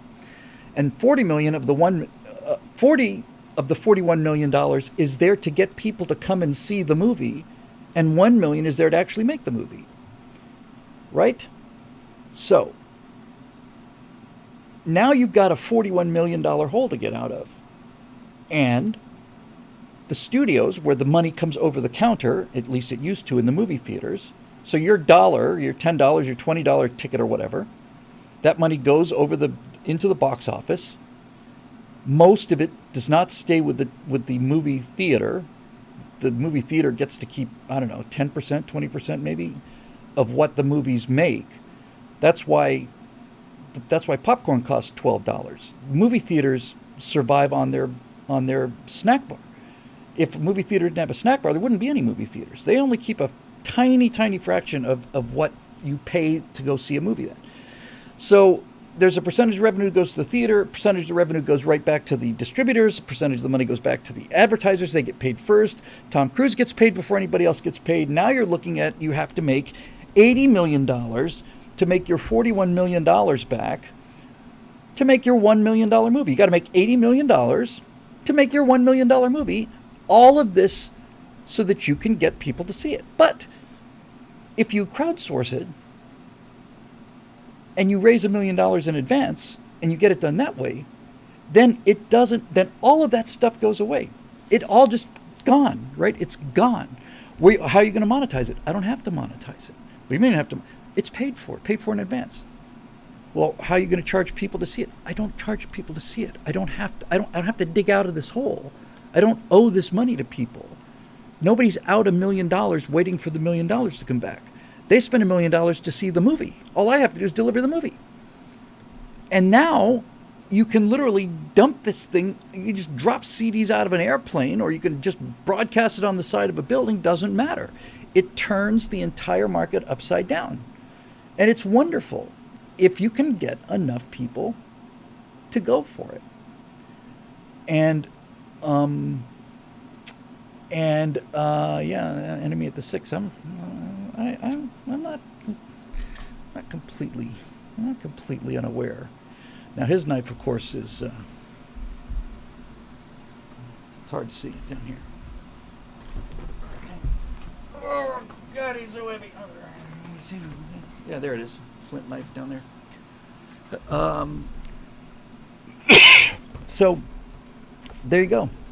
Oh, there you go. That makes sense to me. Mobile Moto says, I haven't been back to a movie theater since they killed Han. Amen, brother. Those days are over. So,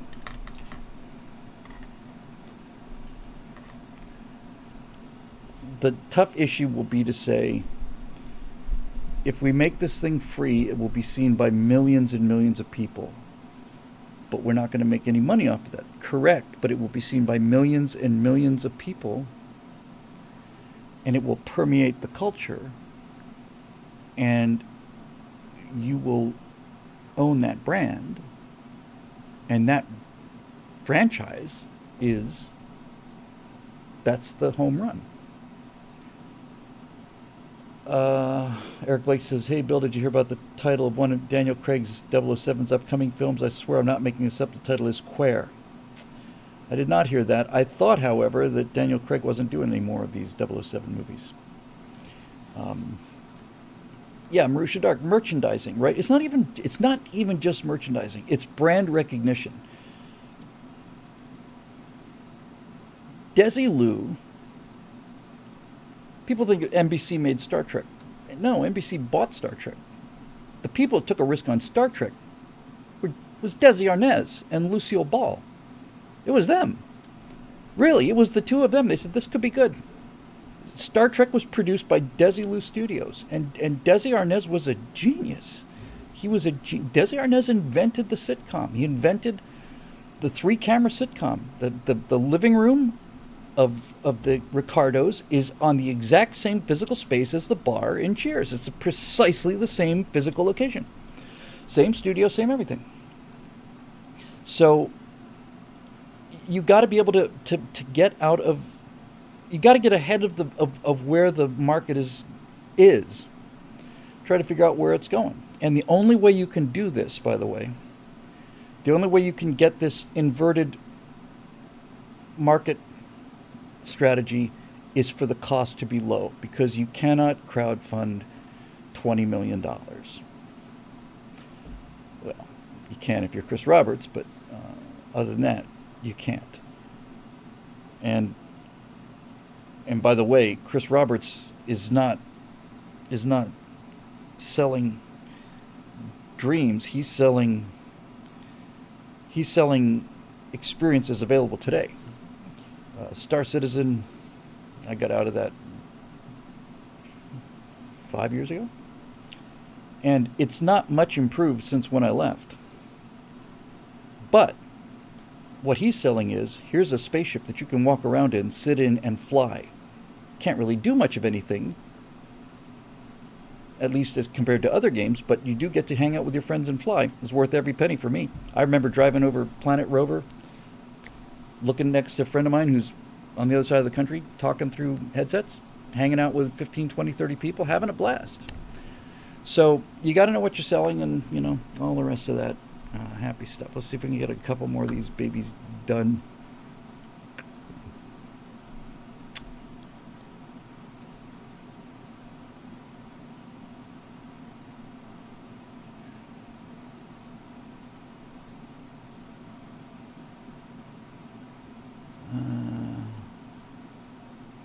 Wow.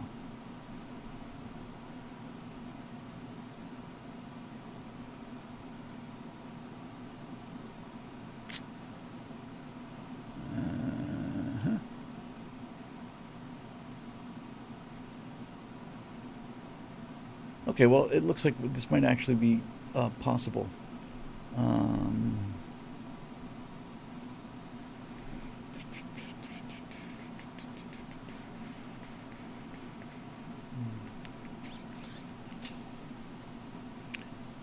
okay, Chris Taylor. I think that the idea of a show that affirms to the silent majority that what everyone believed true until 5 minutes ago is still okay to believe is a great show idea, even if the censors will have to jump on it with both feet before that spreads.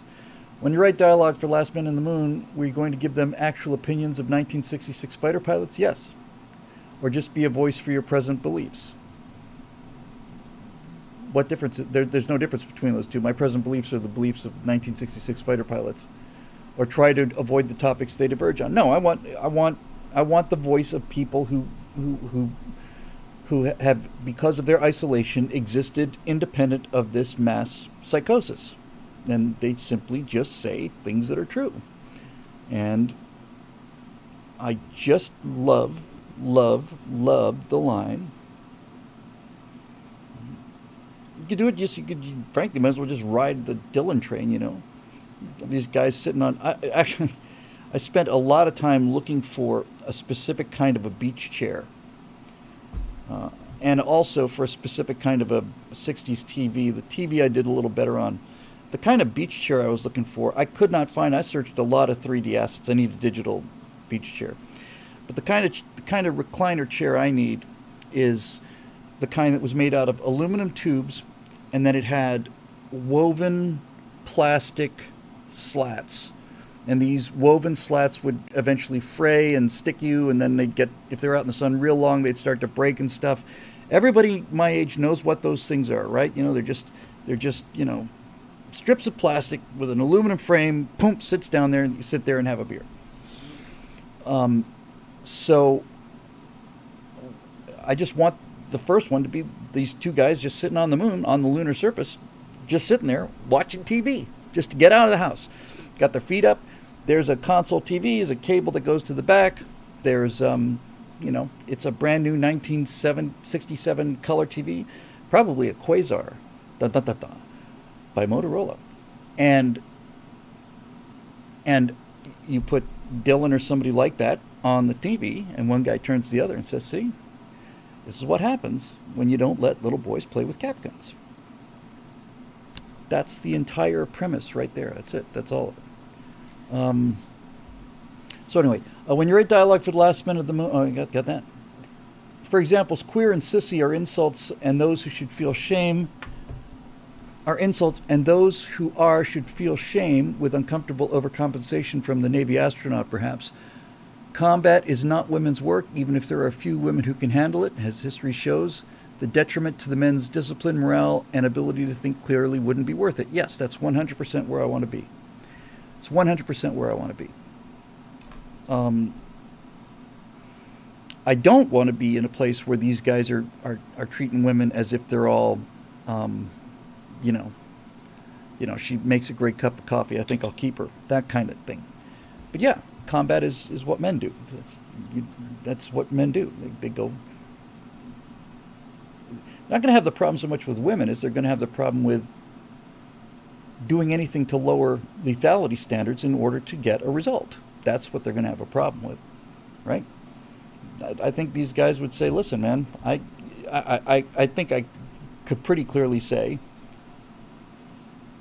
that if you were John Boyd, 1966 fighter pilot, and a woman said, I'll kick your ass, I don't think he would say, of course you won't. Go back to the kitchen, make me a sandwich. I think he'd say, all right, saddle up. Let's see you do it. I think that's really kind of where I want to be with that. But, yeah, and by the way, it can't be nasty. It just can't be, and I don't want it to be.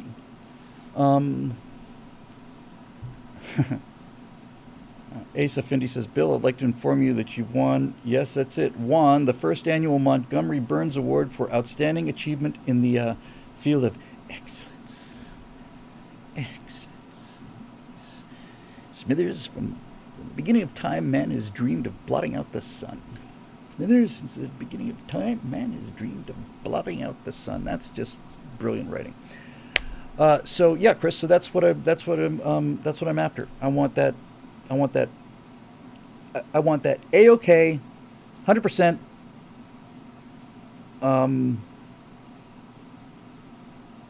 Light this candle, steely-eyed missile man, kind of optimism. That's what I want. I want the right stuff. I want this thing to sound like the right stuff. I want it to sound exactly like the right stuff. I think one of my favorite moments in that movie. My favorite moment in that movie is one of my three favorite moments in all of movies, and it's right at the end when what's her name?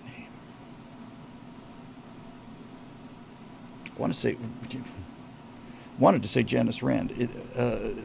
Sally. It wasn't Sally Rand, was it? The fan dancer. And they're at the giant barbecue that's been put on by Lyndon Johnson in Texas. And there's this room full of people, and there's this fan dancer up there, and they're playing Claire de Lune. And everybody's watching this beautiful woman on stage. And then one of these Mercury astronauts looks over and catches one of their eyes, and he looks back and sees him, and then he looks over at the other guy, and the other guy looks over at him. And these 7 guys are just in their own world. They're not saying a word. They're just looking at each other. They're like, yeah, we did it, man. You know, we did it. It's just and that's intercut with, I mean, a lot of dramatic license there, but it's intercut with Chuck Yeager trying to break the altitude record in the F-104. And that moment of them just looking at each other, you know, and that respect and that, I almost said love, but generally that respect and that kind of admiration for these, you know, greasy, short-haired bastards that they all are, it's just a great moment. That's just really what it's all about for me. That's the club I want to belong to. Got any Beemans? I think I might have me a stick. I'll pay you when I'll pay it back. I'll pay it back when I see you next. What was the exact line? Got any Beemans? I think I might have me a stick. Well, let me borrow one, will you? I'll pay you back when I get down, something like that.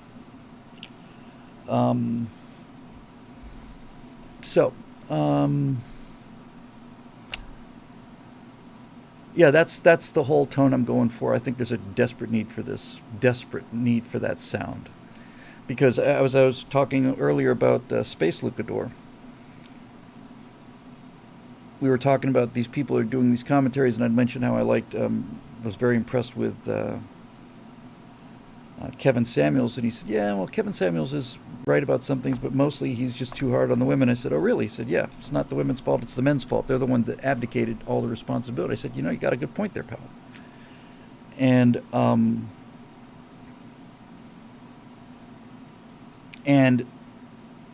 I said, look, man, I think you're going to do well. You're a real masculine-looking guy. You've got a lot of things to say. You're a professional fighter. You dished out violence and you took it. You're used to you know what it's like to get hurt, and you know that getting hurt, and we talked about this to some degree actually, is that one of the things that young men especially need to most everybody needs to learn, but young men especially need to learn that pain is not the end of the world, It's it's not the end of the world. I've been in blinding pain in my life twice for about 6 hours both times. And I did not, could not, could not remember what it was like not to be in blinding pain, could not imagine what it would like to not be in blinding pain. One was when I had an impacted wisdom tooth, went into this nerve that ran my entire side of my jaw, and that put me on the ground outside in Miami in a wet field, rolled up in a ball. And the other was the kidney stone thing. And those things hurt like there's just nothing else in the world. It's a universe of pain. There's nothing else that gets through. You don't get to think about anything else when things hurt that bad. And it was awful, but it ended, and I'm not afraid of pain anymore. I wasn't really afraid of it after the first time. The second time, I was like, oh God, this hurts so much. But I knew I was going to get out of it. I knew there was going to be an end to it, right? And it only took them 5 hours to gave me liquid Tylenol after the first hour. That was hilarious. Then after 2 hours or something, they upped it to Demerol, which just bounced off of me. Demerol. Demerol's what solved the first problem. With the toothache, it wasn't a toothache. It was impacted tooth on the nerve here. That one, they started off giving me codeine, didn't do anything. Demerol solved that problem. But with the kidney stone, Demerol, I just laughed at the Demerol. Here's some Demerol. I feel nothing. I don't feel any different at all. Nothing. But Dilaudid, that stuff is great. And then they just put that stuff in an IV bag and squeezed that bag, and I just went, okay, all right, everything's okay now. I was seeing rainbows coming out of the butts of unicorns. I was, all right, okay, I'm going to name my child Dilaudid. I do drink my cranberry juice. And then because I live in Western society in the 21st century, second time I said 23rd century, 21st century, the pain just went away. It took 10 seconds. It's gone. Sweet. But it's important to know that you can take. I'm not trying to say that I took the pain, right? I was a mewling baby. I wasn't quite crying, but I wasn't joking my way through this thing. It hurt, and comes a point when there's nothing you can do but just sit there and hurt, period, and just plain hurt. And that's what I did for 4.5, 5 hours, and then afterwards it's over. It's over, and that's a valuable thing to know. It really is a valuable thing to know. It's good to know that you can survive this kind of stuff. And I think that's why little boys especially need to get hurt. Not killed, not maimed, not disfigured, not incapacitated, just hurt a little, I don't know if I was talking about this I can't imagine where else I was talking about it. I think actually I was talking about this with Natasha, come to think of it. I said, honey, do you know the English expression had the wind knocked out of you? She said, no.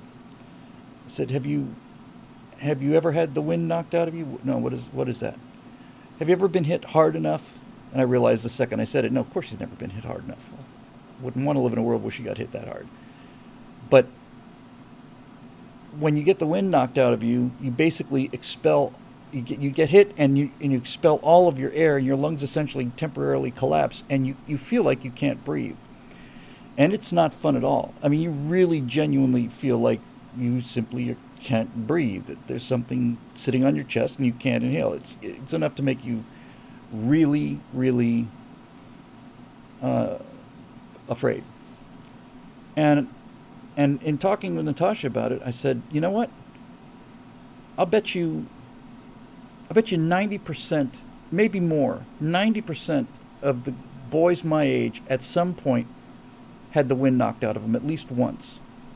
And I'd be willing to bet you that Gen Z, I bet you not 1% of Gen Z has ever had the wind knocked out of them. What difference does that make? Well, it's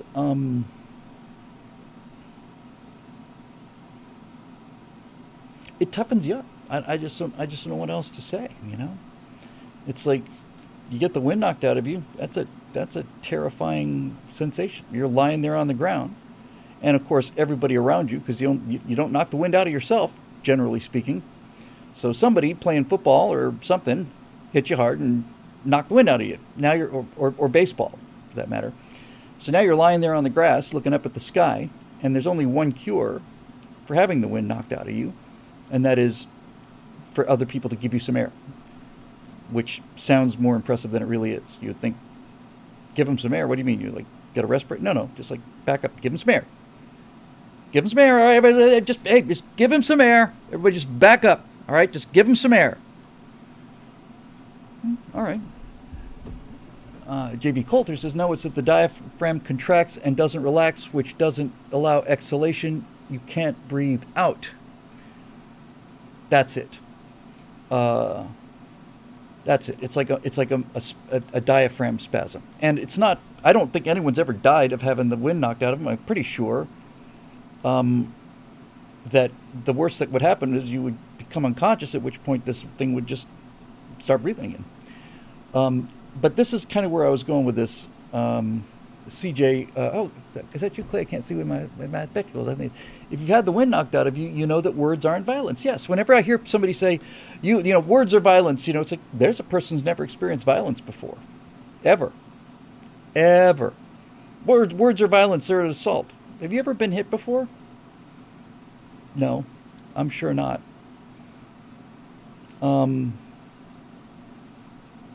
Marusha says, I had the wind knocked out of me when I fell out of a tree as a kid. Gave me a fear of heights for life. Wow. Somebody should have thrown you back in the tree. That's what I would have done. If we'd been there and all been buddies, we would have chucked you back up into the tree. And the thing about getting the wind knocked out of you is it's just completely harmless, right? I mean, by the time you're breathing again, there's no damage, none. You don't. It's like you're on the ground, you can't breathe, you think you're dying, and then somehow you start breathing again, and 10 minutes later, you're playing ball again. You didn't think anything about it. So, yeah, this is kind of, my God, my hair.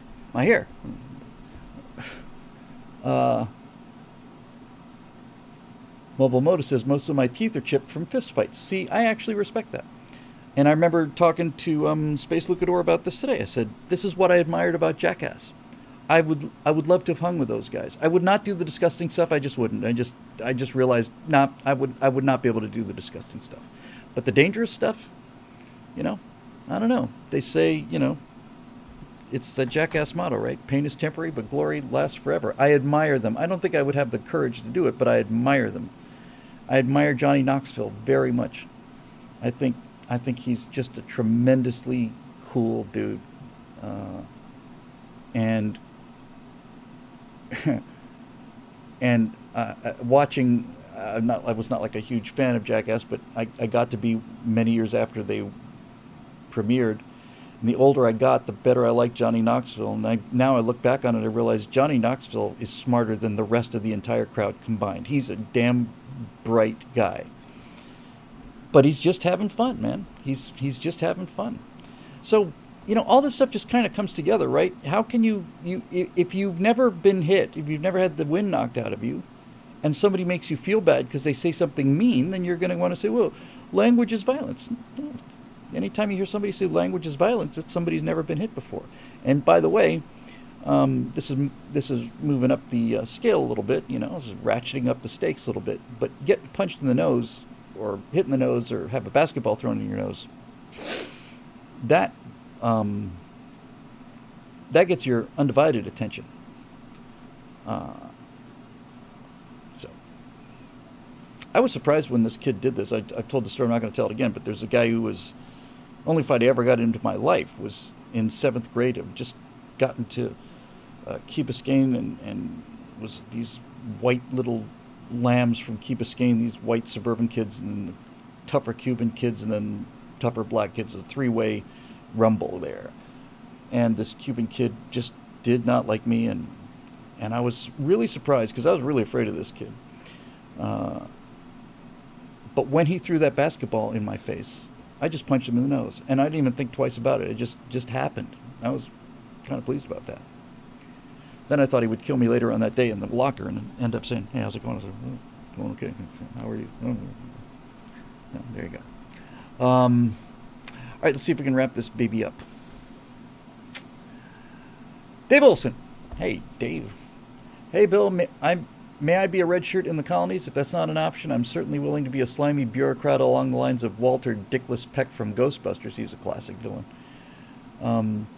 If the story doesn't include having thousands of gallons of flaming marshmallow goo dumped on me, I'm open to being sucked out of an airlock to give the fans what they want. Dave, you're a fine fellow. If I ever break down on the highway someplace, I really hope it's you that pulls over. We will figure out a way to do something like that. Yes, absolutely. Mercer Dark comes with some awesome visuals here. Topic, gimmick. Bill, it occurs to me that if you're looking for a gimmick, your show is called the Stratosphere Lounge.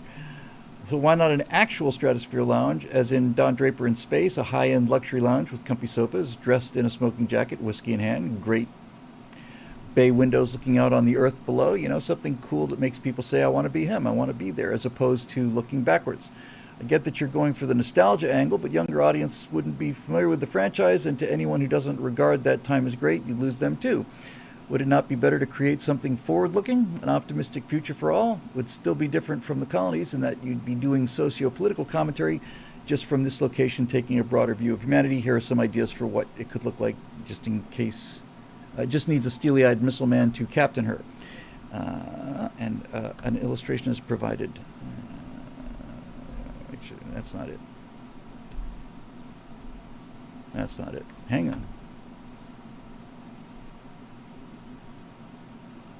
It's lovely. I did this back in the day with something called Ejectia. Back in, I want to say, around 2007. This idea that I was going to have this fictional 3D city that would actually be, you'd go to the library and there'd be like a wiki library in there. It was actually pretty cool. Why is this picture not coming up here? Hang on a minute. Mauritius, this is really cool. All right, I'm going to have to screen grab this. Hold on. Here's an idea for the Stratosphere Lounge, and it's really rather nice.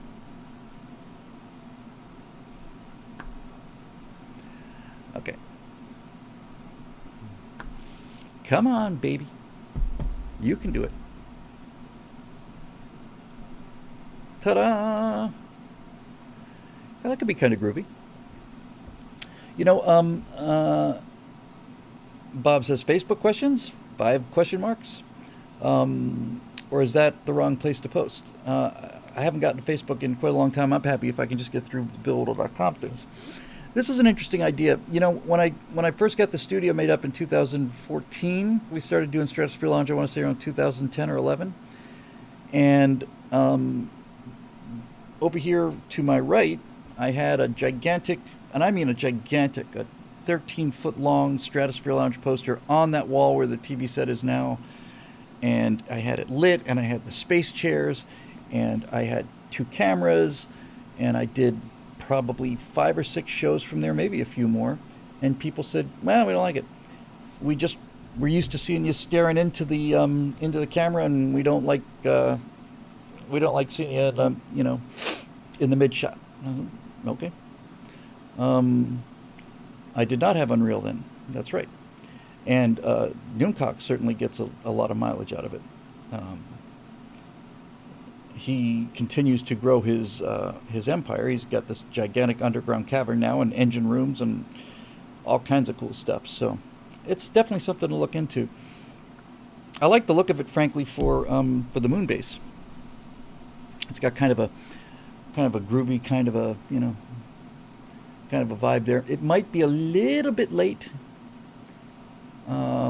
It looks like we're almost heading into Gobbler territory if you're a James Lilacs fan, or almost looks like we're getting close to shag carpeting and, avocado appliances, but it's really, really cool. Um, and so, yes, that is definitely something to think about. Thank you, Marisha, as always, for all the wonderful suggestions, and that's a great idea, too. Robert Line, when are we going to start building on creating colony background? When we have a framework for getting this thing financed, and I'm actually running out of time on this, so I got to get this thing in gear. This Empire of Terror took 4 months longer than I thought it would, but um, one thing at a time here. I need to keep the political commentary thing happy, to keep the lights on here, and then after that, I think we move into doing scenes so we can start looking at it from that point. And yeah, the background, like filling in background, that's something we could probably do, I think, relatively quickly once we get the thing going. Robert Line again says, "Have you seen these videos of realistic space combat? USSF Alan Shepard space combat scene. A YouTube link. Let me see."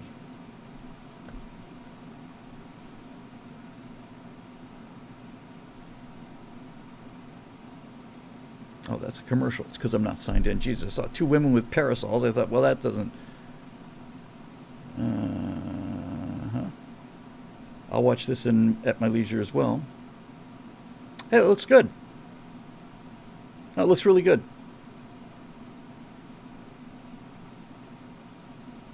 Yeah, he's got this gigantic laser in the front. It's got pivoting thrusters, and it's using Newtonian physics. That's really cool. I'll take a closer look at that, and then I'll follow up the guy's channel too. So thanks very much for that. I love that kind of stuff. I love it when people find that kind of stuff. So thank you. That's really, really cool. Wonderful. Where am I now? Come on, you son of a... Where did I put the... Oh. Okay. And finally, GK, did you get the file, or do I need to send the link again? I did get the file. I have to find a way to link it and where to put it. So I did a call in for our friend GK Masterson and talked about screenwriting and things of that nature, and I hadn't published it yet because I kind of thought, who wants to hear about that? But apparently some people do. So it was fun and great discussion. So yeah, I'll get that up tomorrow. I'm going to be starting relatively early tomorrow afternoon, and we're gonna get going on all of this stuff.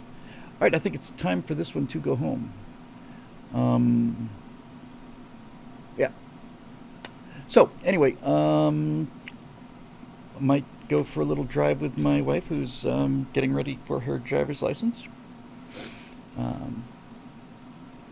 And not exactly the best place to learn how to drive in the city of Los Angeles, but she's just chewing it up. It's great. It took her a little while to realize that she wasn't responsible for driving all of the other cars. That was the big breakthrough for her. Yeah, I'll take a look at that, Eric. Thank you. So I think it's time for me to wrap this puppy up and put a bow on it and put it to bed. So as you probably know by now, this show's made possible by the members at BillWhittle.com, who continue to keep the lights on here, in spite of all of the hiccups and malfunctions and delays and all the rest of the stuff, for which I am eternally grateful, as are the rest of us. And so we will see you Thursday for the Stratosphere Lounge.